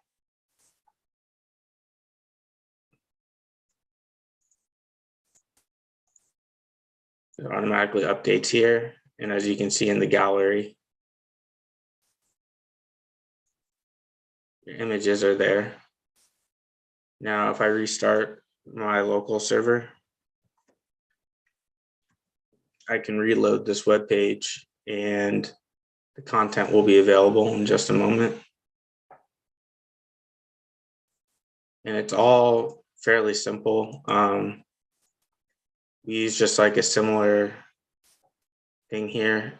It's just simple markdown that you would use like in GitHub. And just different data types for each thing, whether they're arrays or whatever. And now that it's loaded, now here's our new blog post and the images dynamically. And that would be the post. So I tried to keep it short. I'm not sure if there's any questions or more features anyone would like to see, but that's the majority of the application itself. Yes, Vincent. Hi, Vincent. Can you show me the code of React code where how you integrate these components? Can you show me? You said you have used the React and TypeScript, right? How you integrated these 2 codes? So I have a front end that I host on Netlify. And then I have like Linux servers that host the backend with the API and Docker containers. Docker containers for the deployment, that's okay. But can you show me the code just once? I want to see that one, how you have implemented this one. So like here, we have like the metrics. And this is with Nest.js, which is basically Node JavaScript with TypeScript. It's fairly new, but so this calculates the metrics. It pulls all the blogs, all the posts. It calculates the history based on the year, and then it returns it to the front end. So like we would see here, we have the graphs that only show the data for 2022. And then we have the totals across time up top. Okay. Docker configuration, can you see? Can you show me once? Docker configuration. How did you do it? So I use Bitbucket pipelines to build it. And then the configurations are really simple. It's just a Docker file. And then I start it with Compose. I just use a light node server and it copies over the build files after running a couple commands.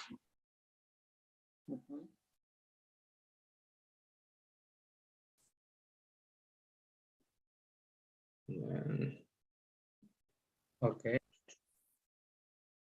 Yeah, and then I have the React TypeScript here too as well. So for the dashboard, it's fairly easy just to pull from the API. It just queries the metrics, and then we set the state for each variable. And if it's not loading anymore, it'll show each metric that we are looking for. So active posts, the number of images we have, and then the series of the post history over Yeah, time. Vincent, it's fine. Yeah, Vincent, yeah, it's good. Thank you for your hard work and all. That's fine. And all the best. Okay, I just wanted to leave time for the other participants, but there's not any other questions.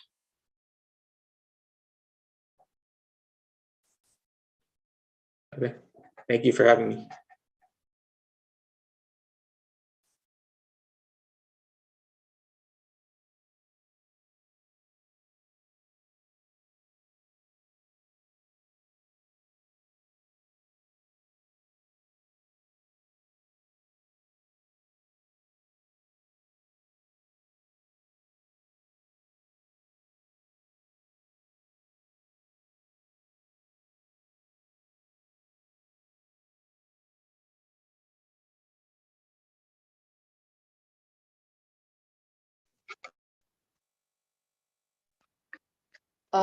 Thank you so much, Vincent.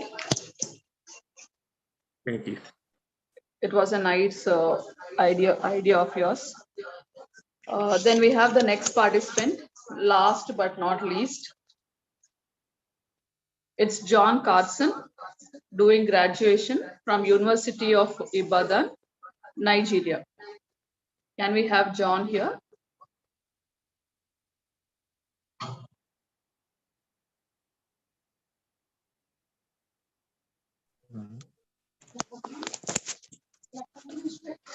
Good morning. From here. Yes, John, you can present. Okay, thank you so much for this opportunity given unto me to present my ideas. You're not audible project. properly. Oh, okay. I said, thank you for the opportunity you're giving unto me to present this project ideas in the presence of you. So I appreciate the opportunity. So briefly, my idea is based on hardware. It's based on Internet of Things. Like it's mostly a common thing. I want to show. So the slides. So it's all about controlling appliances using voice command. So here, I'm using Google to control appliances, but now I'm just using as a test to turn on LED and just the basics and how it works. I hope you can hear me. Hello. Oh.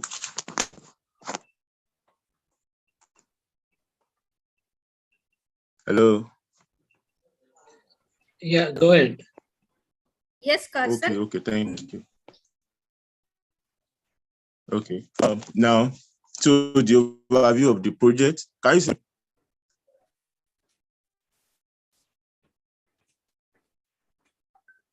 Continue, John. Okay. So the overview of the project is so I'm using an application on the phone. Most of the time, Android phones, they use Google Assistant. Is an inbuilt app that comes to the phone when it's bought new. So I'm using Google Assistant to control devices. It's used to send voice commands to the phone, connecting the app to microcontroller. The microcontroller I'm using here is ESP32. I'm using a module, an ESP32 module. So it's not a chip, it's a module that has become, that experience has been brought out so that we can use it for tests and prototypes. So that's why I'm using the modules here. So The devices can be used to control relays, lights, fan, and other appliances in the house actually. So I said, but for this presentation, I'm using a LED just for test. So how it works? To establish the connection, we can't just connect the Google Assistant to the microcontroller directly. So we need to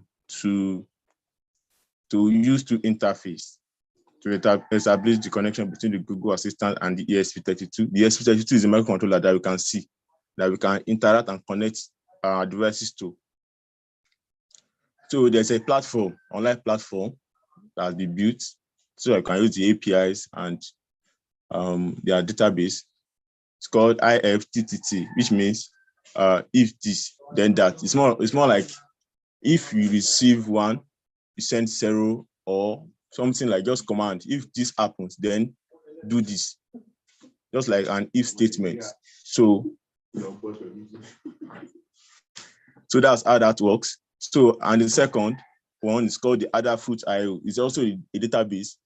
So, but the IFTTT helps us to communicate with the Google Assistant. You know, the Google Assistant is an app that has been built already. So we can't really, we can't change how we communicate with it. So it needs a method to communicate with it, which means the Adafruit.io can communicate directly with the Google Assistant. So that's why we use the IFTTT platform to establish connection to the Google Assistant. And in this project, we need to register in the IO. I've already done that. So Adafruit.io website and build a block for controlling the LED. So I will show how the project works at the end of this presentation.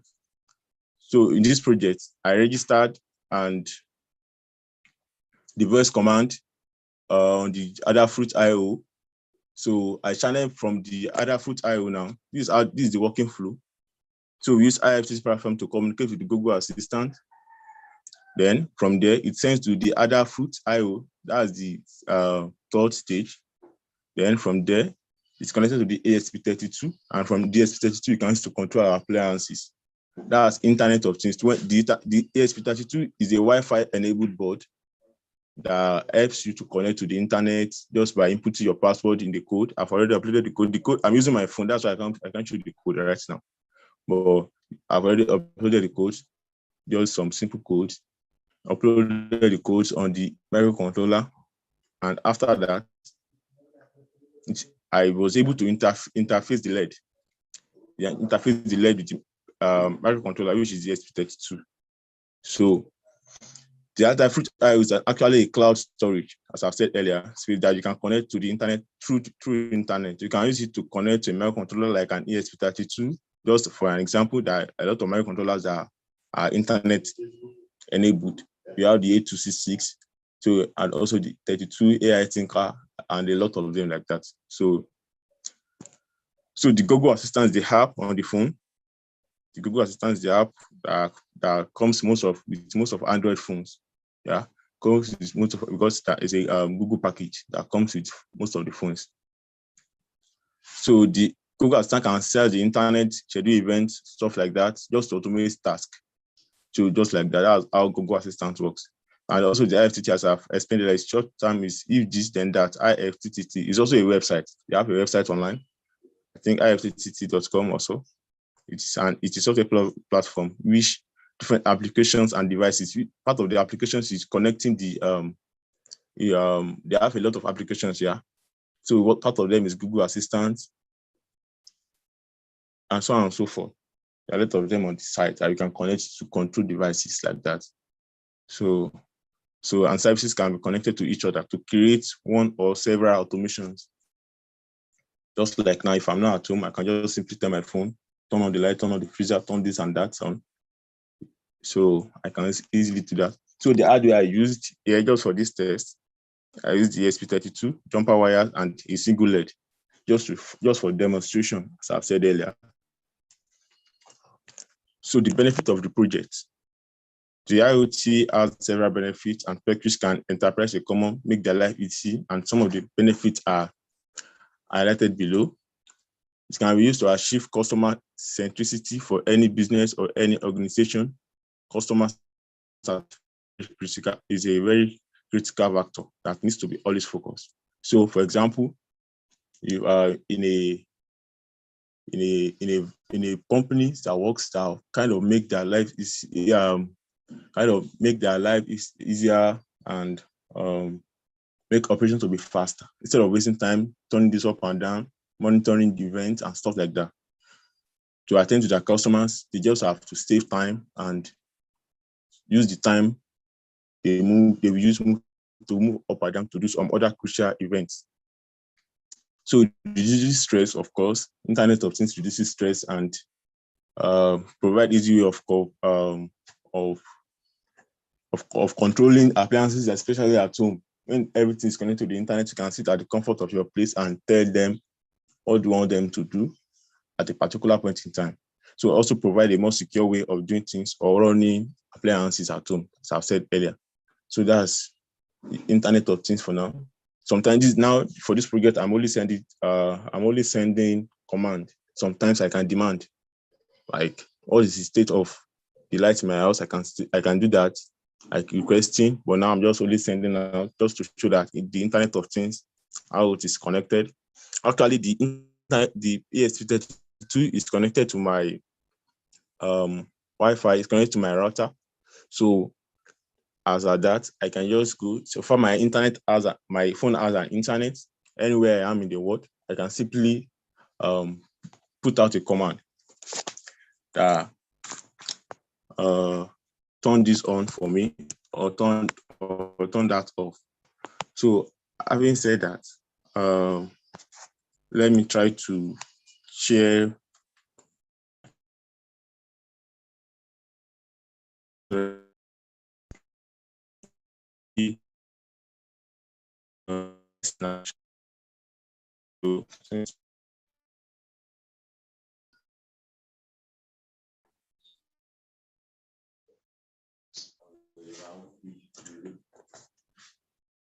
okay, so let me try to share from here.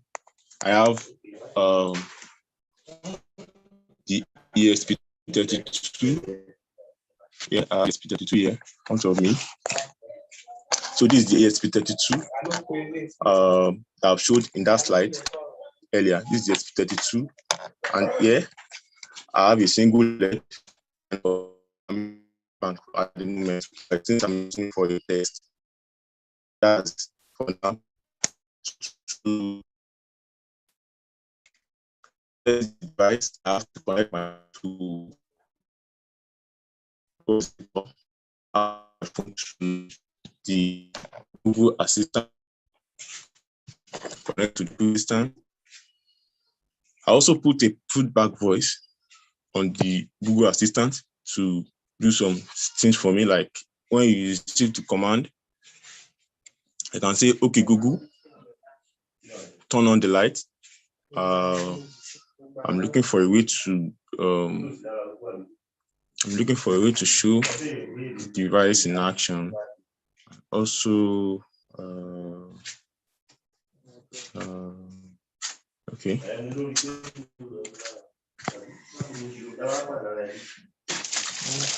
So, okay, now if I should go to my Google Assistant and I say, you should be able to hear the response it will give me. You should be able to hear the response from your side. Be able to hear the response.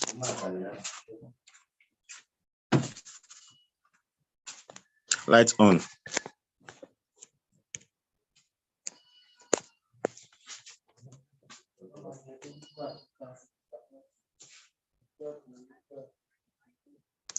So I don't know if you could hear the response, but it actually responded. Like said, got it, turn lights on. And if I should show you my camera right now, I'll show you my camera. So I have the LED turned on just by giving a command from the Google Assistant.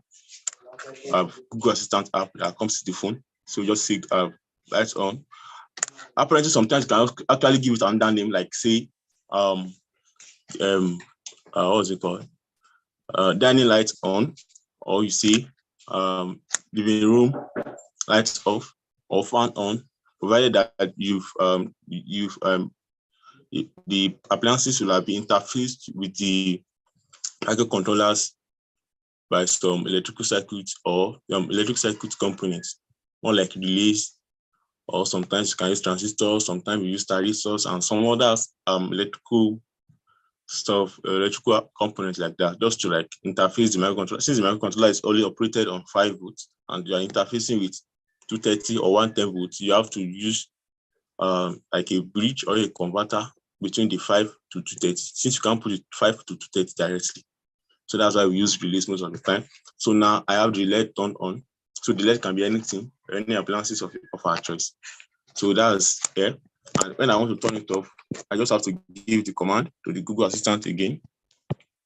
I've just opened my Google Assistant app.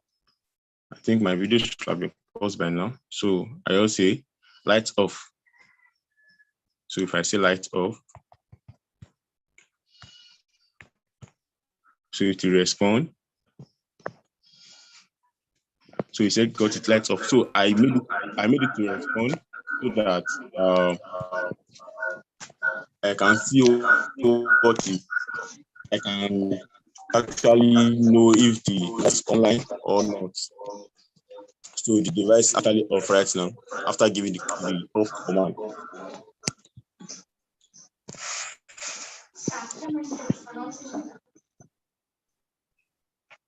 So if you have any questions or further explanation you want me to give, I can easily provide it for you, like maybe some explanation on how the Internet of Things works and how it is linked with the ESP32, just as I've explained earlier. So I can explain that.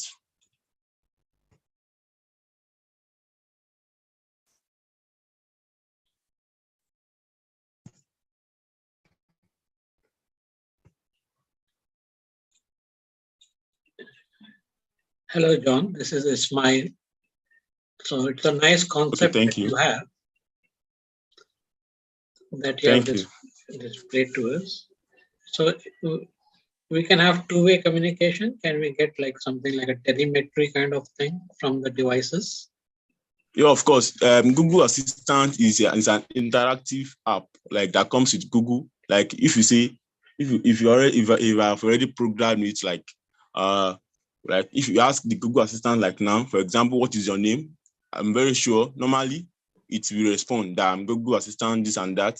So like now, instead of, now I told the time I say turn on the light, it will respond. Got it. Now let me try to I don't know if you can see my screen.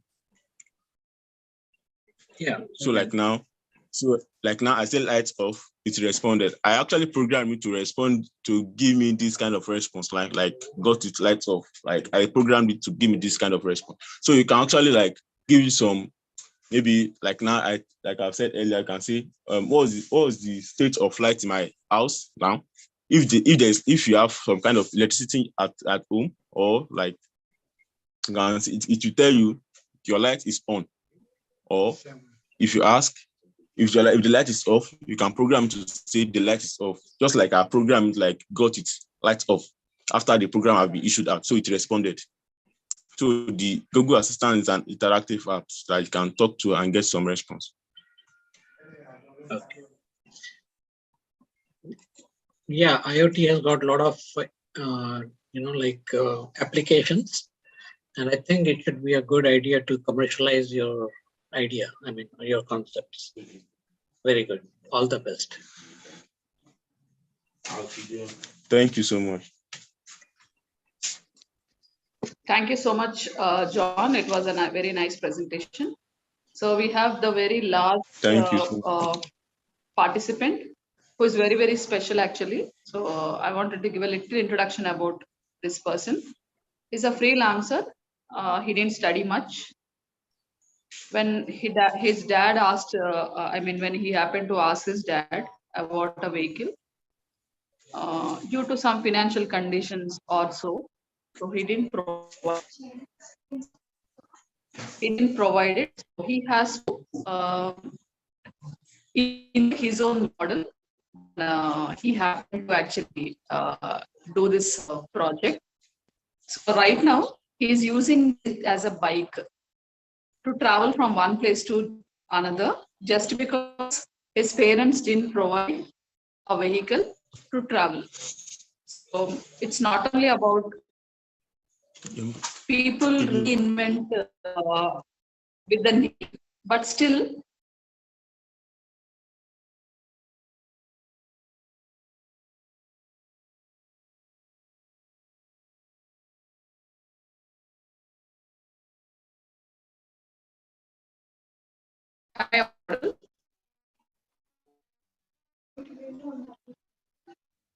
sudden screen. Am I audible?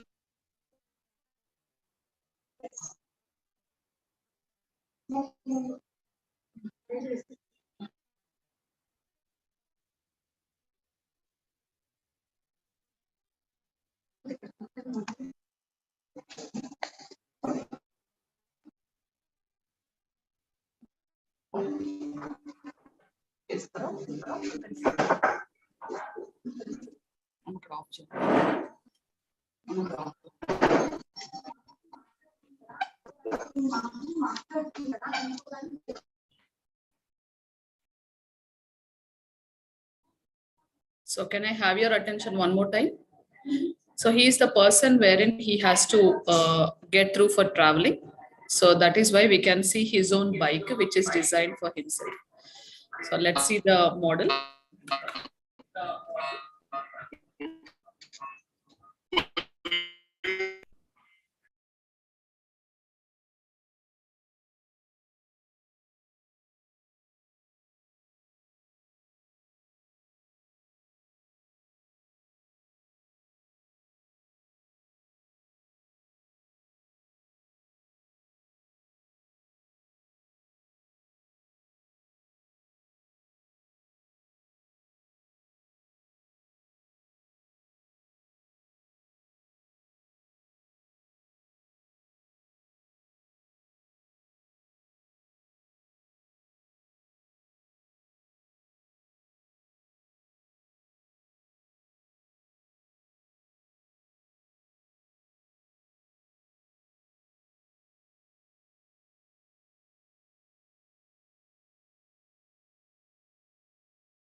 Next దీన్ని మేము normal సైకిల్ని ఈ cycle కింద convert చేస్తాము.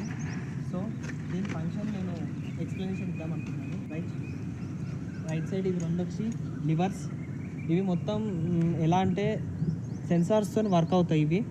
Next ఇక్కడ మనం చూసుకుంటుంటే left సైడ్లో horn and light on off ఇక్కడ మనకి డిస్ప్లే మీద కూడా చూపిస్తుంది, కానీ ఇప్పుడు మార్నింగ్లో కనబడదు. నెక్స్ట్ ఇక్కడ చూసుకుంటే మనకి లైట్స్ ఆన్ ఆఫ్ అనేది ఇక్కడ చూపిస్తుంది. ఓకేనా. నెక్స్ట్ ఇక్కడ నుంచి మనకి ఇండికేటర్స్ మనం ఇన్స్టాల్ చేయలేదు. ఓకే. నెక్స్ట్ ఇక్కడ కిందికి వస్తే ఫంక్షన్ మనకి కంట్రోలర్. ఇది కంట్రోలర్.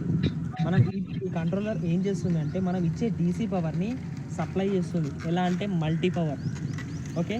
నెక్స్ట్ మనం ఇచ్చే ఇన్పుట్ ఇది బ్యాటరీలోకి మనం ఇచ్చే ఇన్పుట్ ఆఫ్ ఏసీ కరెంట్ని ఇన్పుట్ మనం ఇస్తే మనకి ఇక్కడ డీసీ పవర్ని సప్లై అవుట్పుట్ ఇస్తుంది. ఓకే. నెక్స్ట్ దీని నుంచి మనకి రైట్ సైడ్ ఇక్కడ మనము ఎంసీబీ ఒకటి ఇన్స్టాల్ చేసుకున్నాం. ఏంటి అంటే డైరెక్ట్ మనం ప్లగ్ ఆఫ్ చేయొద్దు. సో ఆ ప్లగ్ ఆఫ్ చేయకుండా మనకి ఇక్కడ ఎంసీబీ నుంచి మనం పవర్ కట్ ఆఫ్ చేస్తే ఇక్కడ మనకి ఇచ్చే పాజిటివ్ మనకి ఇన్పుట్ అయింది, ఇక్కడ అవుట్పుట్ నుంచి రావడానికి ఇక్కడ కట్ ఆఫ్ అవుతుంది. ఓకే. దీన్ని ఆన్ చేస్తే ఇగ్నిషన్ డైరెక్ట్ ఆన్ అయిపోయినట్టు ఇప్పుడు బాడీకి. ఓకే. నెక్స్ట్ ఇక్కడ బ్యాక్ సైడ్ వచ్చేసరికి మనకి హబ్ మోటార్. ఇది హబ్ మోటార్. నెక్స్ట్ దీని ఫంక్షన్ ఎలా అంటే మనకి యాక్సిలరేటర్ టోటల్ ఉంటుంది ఇక్కడ రైట్ సైడ్లో అప్వర్డ్స్. నెక్స్ట్ ఫస్ట్ ఇలా 3 మోడ్స్ ఉంటాయి స్విచెస్ వచ్చి first, second and third modes. 1, 2, 3. First మోడ్లో మనకి 20 కిలోమీటర్ రేంజ్ చూపిస్తుంది speed per hour. 20 kilometre per hour speed rotate. Okay. Next second మోడ్లోకి వస్తే మనకి about 25 kilometre per hour.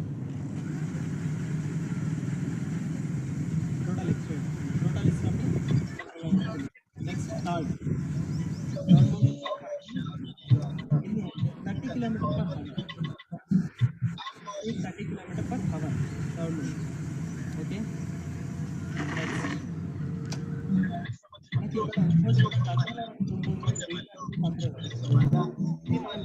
Running లో ఉన్నప్పుడు ఇది రీఛార్జ్ అవుతుంది మ్యాగ్నెటిక్ ఫ్రిక్షన్ ద్వారా. ఇలా కరెంట్ సప్లై, ఈ DC కరెంట్ అనేది సప్లై అవుతుంది. అది సప్లయర్ ద్వారా బ్యాటరీ అనేది రీఛార్జ్ అవుతుంది. నెక్స్ట్ బ్యాటరీ ద్వారా మనం ఈ రీఛార్జ్ అయిన ద్వారా మనం ఇంకొక 2 to 5 కిలోమీటర్స్ రేంజ్ పెంచుకోవచ్చు టోటల్లో. ఓకే, ఈ బ్యాటరీని మనం ఇన్స్టాల్ చేసి ఒక రైడ్ అనేది మీకు నేను పర్ఫెక్ట్గా చూపించబోతున్నాను. Okay, right. సారీ, మేము నార్మల్ సైకిల్కి ఈ5 సైకిల్కి కన్వర్ట్ చేసాము. సో దీని ఫంక్షన్ నేను ఎక్స్ప్లెనేషన్ ఇద్దాం అనుకుంటున్నాను. రైట్ సైడ్ ఇవి రెండు వచ్చి లివర్స్.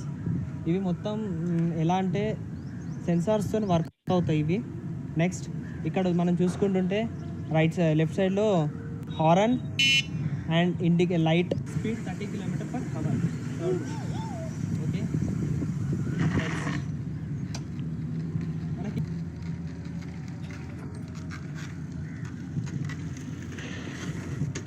ఇప్పుడు ride start. Okay, so this is what is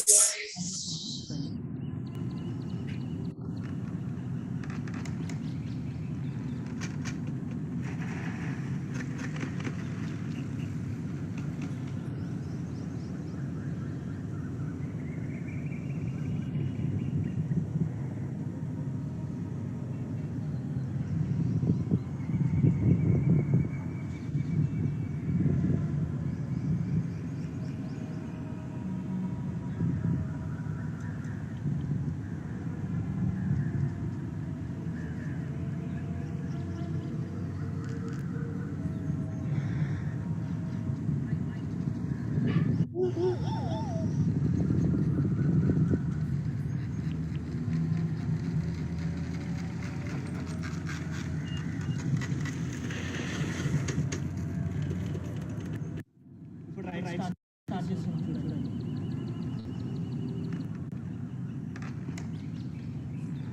Thank you so much. So this is Naresh, who is a freelancer. Made him invent a special vehicle for his need. So with this, we are done with all the participants. I thank everybody for being so patient and listening for all the exhibits today. Sir, we don't have Ramarao sir, we don't have the participant joined here, but we have only the video, so you cannot ask any questions. Please give us 5 minutes time. Oh, Naresh Tari has joined. Right, thank you, Naresh. Please give us 5 minutes of time so that we'll come back with the judging result. Victor, are you there? Yes, madam.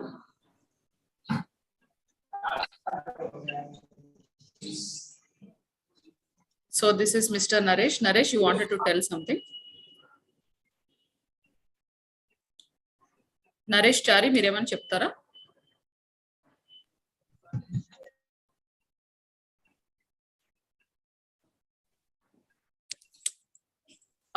మీరు mute లో ఉన్నారు. నరేష్, మీరు mute లో ఉన్నారు. Unmute చేసుకొని మాట్లాడండి. Right madam, దేని గురించి మేడం? సైకిల్ గురించి అడిగి ఎక్స్ప్లెనేషన్ దాని గురించి. వినిపించట్లేదు మా మీ వాయిస్, జస్ట్ చెక్ చేసుకోండి. వినిపిస్తుంది మేడం. సైకిల్ గురించా మేడం మీరు అడిగేది? Hello. Yes, Naresh, you can tell. Cycle నేను ఇలా నార్మల్ గా ఏంటంటే నేను చేసి కూడా 6 months అవుతుంది. ఎబో అది 45 నుంచి 50 దాకా మైలేజ్ ఇస్తుంది. సో దాన్ని బ్యాటరీస్ అనేది లిథియం అయాన్ బ్యాటరీస్ తోని క్రియేట్ జరిగింది. లిథియం అయాన్ బ్యాటరీస్ ని సిరీస్ కింద కన్వర్ట్ చేసి BMS మేనేజ్మెంట్ తో బ్యాటరీని ఒకటి తయారు చేశాను. దాని తర్వాత కంట్రోలర్స్ అనేది దానికి ఇచ్చి నేను మోటార్ కి పవర్ సప్లై అనేది చేశాను. ఎక్సిలరేటర్, థ్రోటల్ ఇంకా అవన్నీ దాంతో ఉంటుంది. అదే అండి చెప్పాలనుకుంటున్నాను.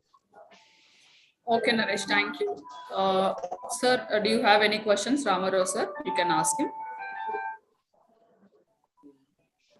Hi, Naresh.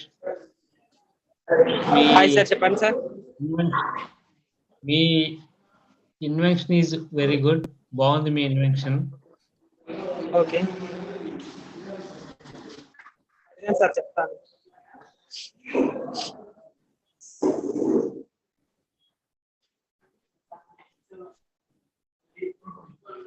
No Sir, questions. you have any? No questions, No sir. questions. Okay, thank you so much, sir. Yeah. So we'll wait for 5 more minutes for the results. Meanwhile, I insist everyone who is in the call, please switch on your video so that I can have a photograph.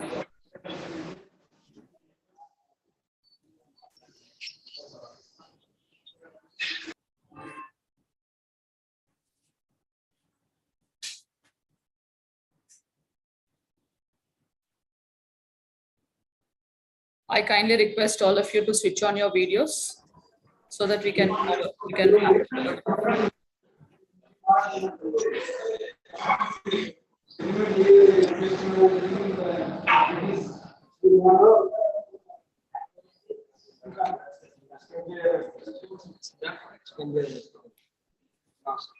Lakshmi, I request Lakshmi to please take the screenshots, photographs.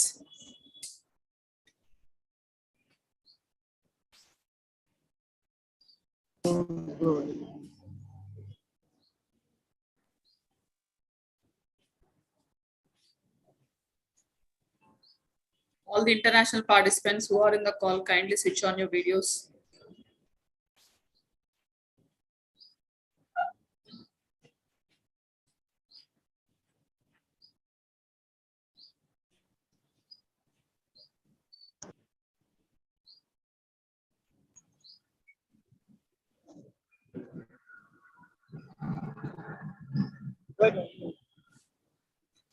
Thank you so much. We will get back within 5 minutes.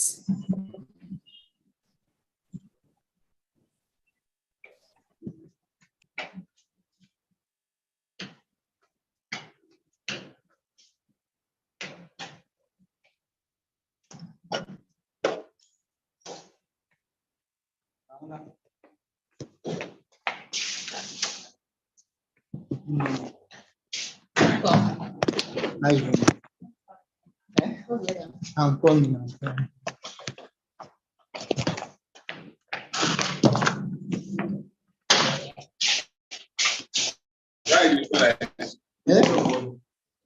I don't get what you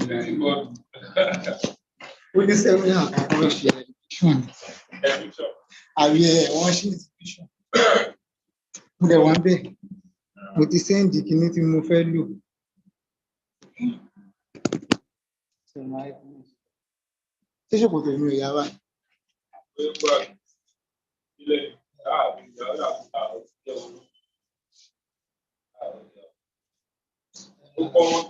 Eu como tudo.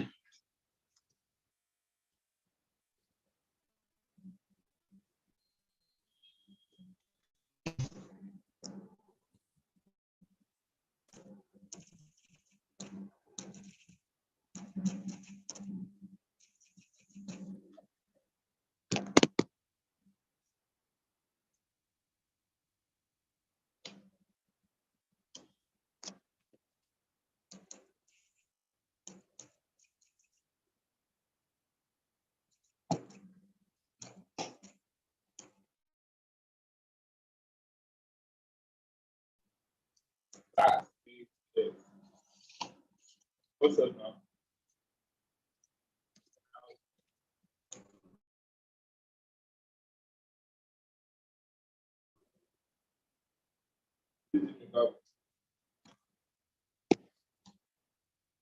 Sorry, I was ready. Sorry. Yeah, no. Look, I just looked the other day now. So that, and I wanted to call you out to yes, I'm at work now. Like, I was under my phone. I said that yesterday that I was under my phone charging.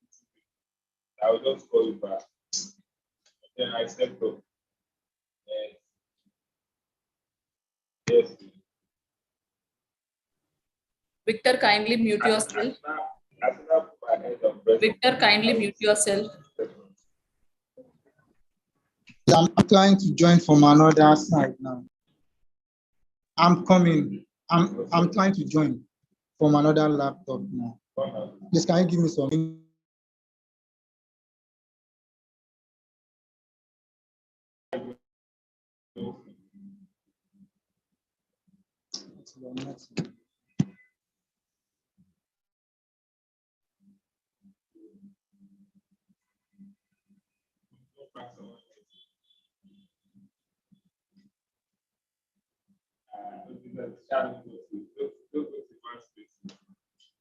Hello, ma. Can you give me some minutes?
Hello, ma. Can you give me some? I'm trying to connect on a new laptop now. Victor, are you ready to give any presentation? Hello, Victor.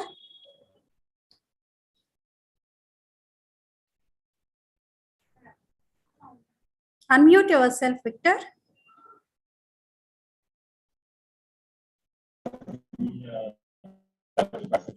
I said I'm trying to join from another from a laptop now, so everything will be successful.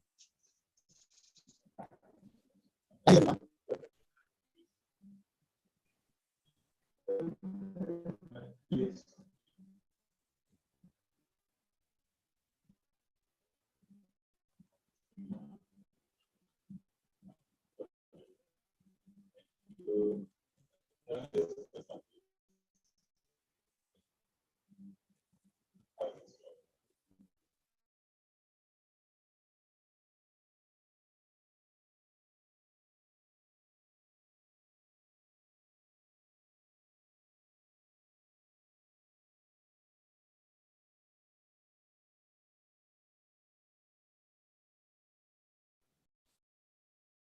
Judges, please switch on your cameras, both the judges.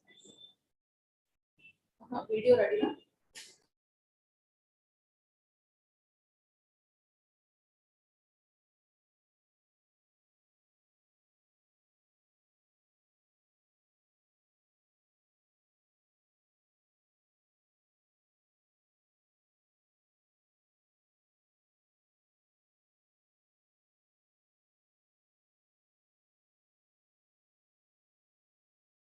Ma'am, are we in another chat room? Yes, sir. Are we in another chat room or in same? No. We will announce the winners now. Okay. I think everyone is eagerly waiting for the results. Now we will play the video. Within the video, we will announce the winners.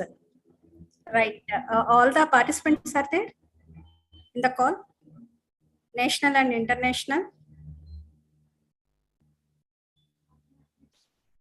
Yeah. Lakshmi?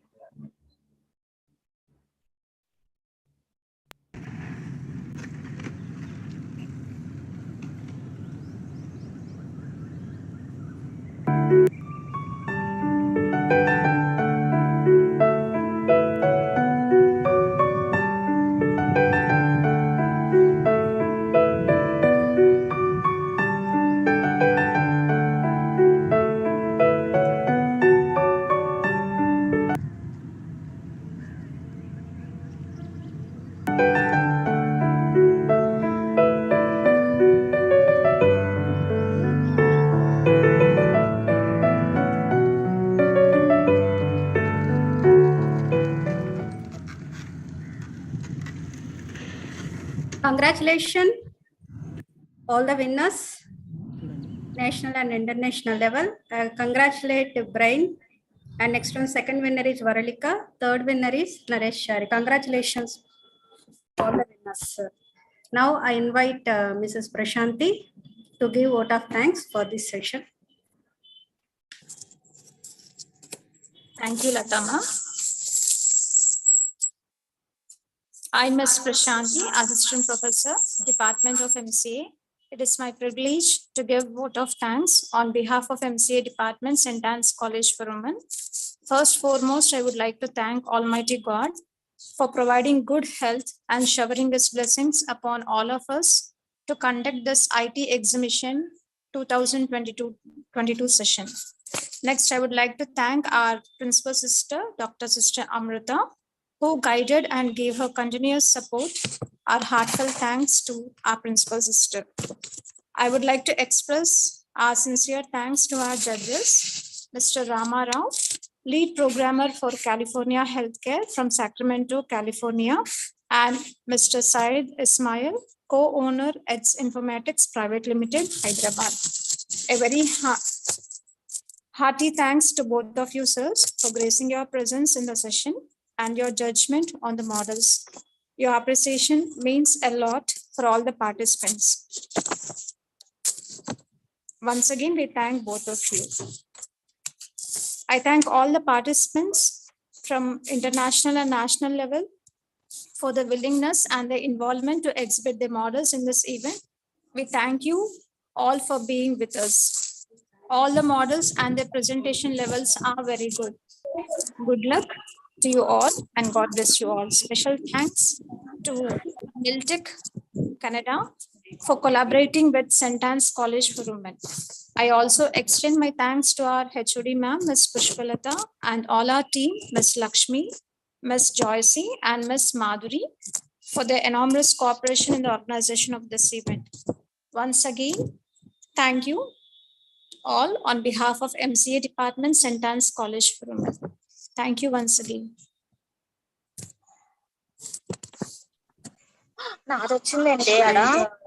Finally, special thanks to Syed Ismail sir. You gave your support sponsorship for the winners of the IT exhibition. Thank you very much, sir, for your cooperation. And as well as I'll give my special thanks to Ramarao sir for your immediate response for the participation in the IT exhibition. Once again, everyone switch on your camera for the photo session, final photo session.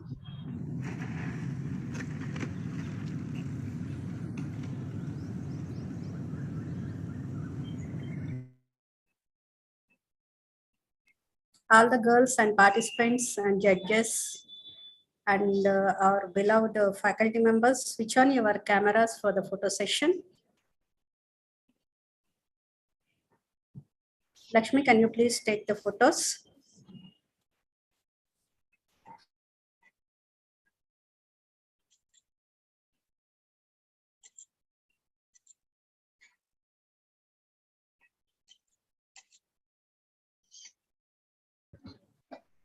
Yes, ma'am. Done.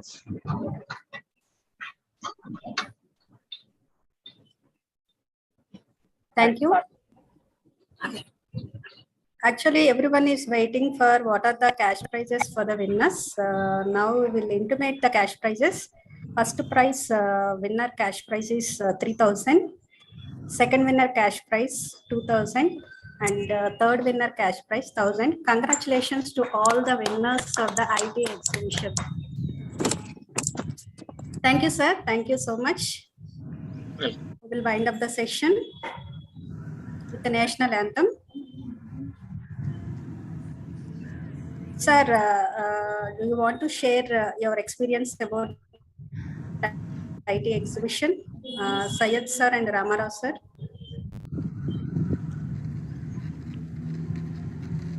Yeah, thanks for the invitation. First, Yeah, sir, you continue. After that, I will let.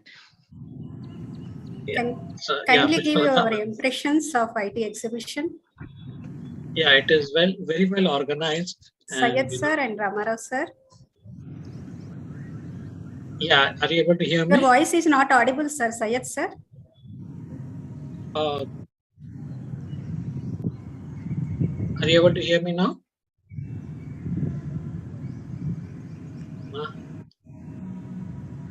So maybe some issue with my microphone. Go ahead, Mr. Ramarao. Sure, sir. First of all, I am very happy and I would like to give thanks to Pushpalata ma'am to give this opportunity for me to participate here and to be in the judge position. And I hope I will get more opportunities like this feature also if it is possible. And it is very difficult to judge, but all the participants did really great job. But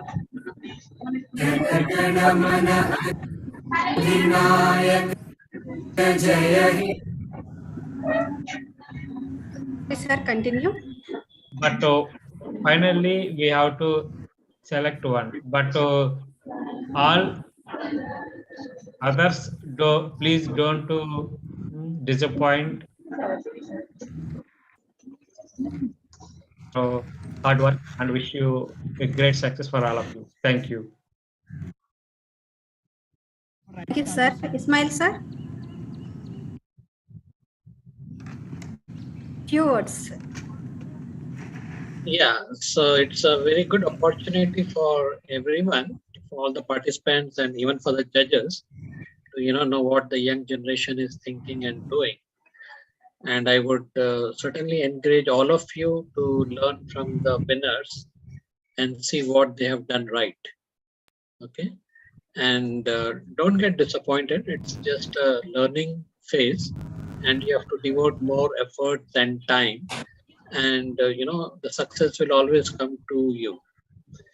And just one point is presentation is important. So most of you have done good presentation, but you can see that the PPTs and the PDF that has been given by the winners, so they are outstanding. Okay, so we can learn from that. So presentation is important, and of course the technology is also important. Okay, and I wish you all the best. And if any help is required from my side, you're most welcome. Thank you, ma'am. Thank you, sir. Now we will stand for National Anthem.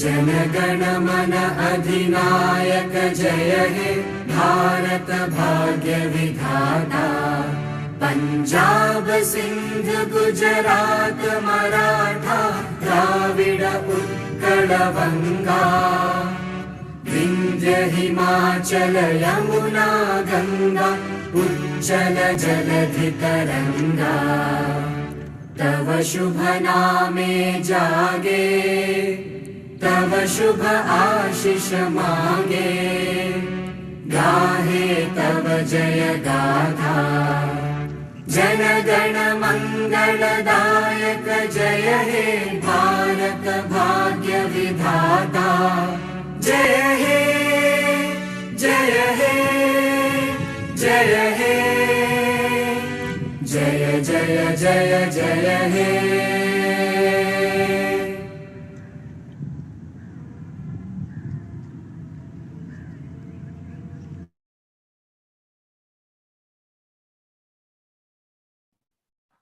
Thank you all the participants. Now you can leave.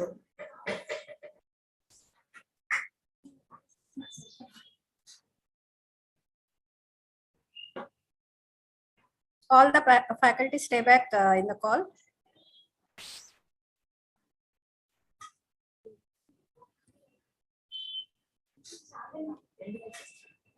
Okay.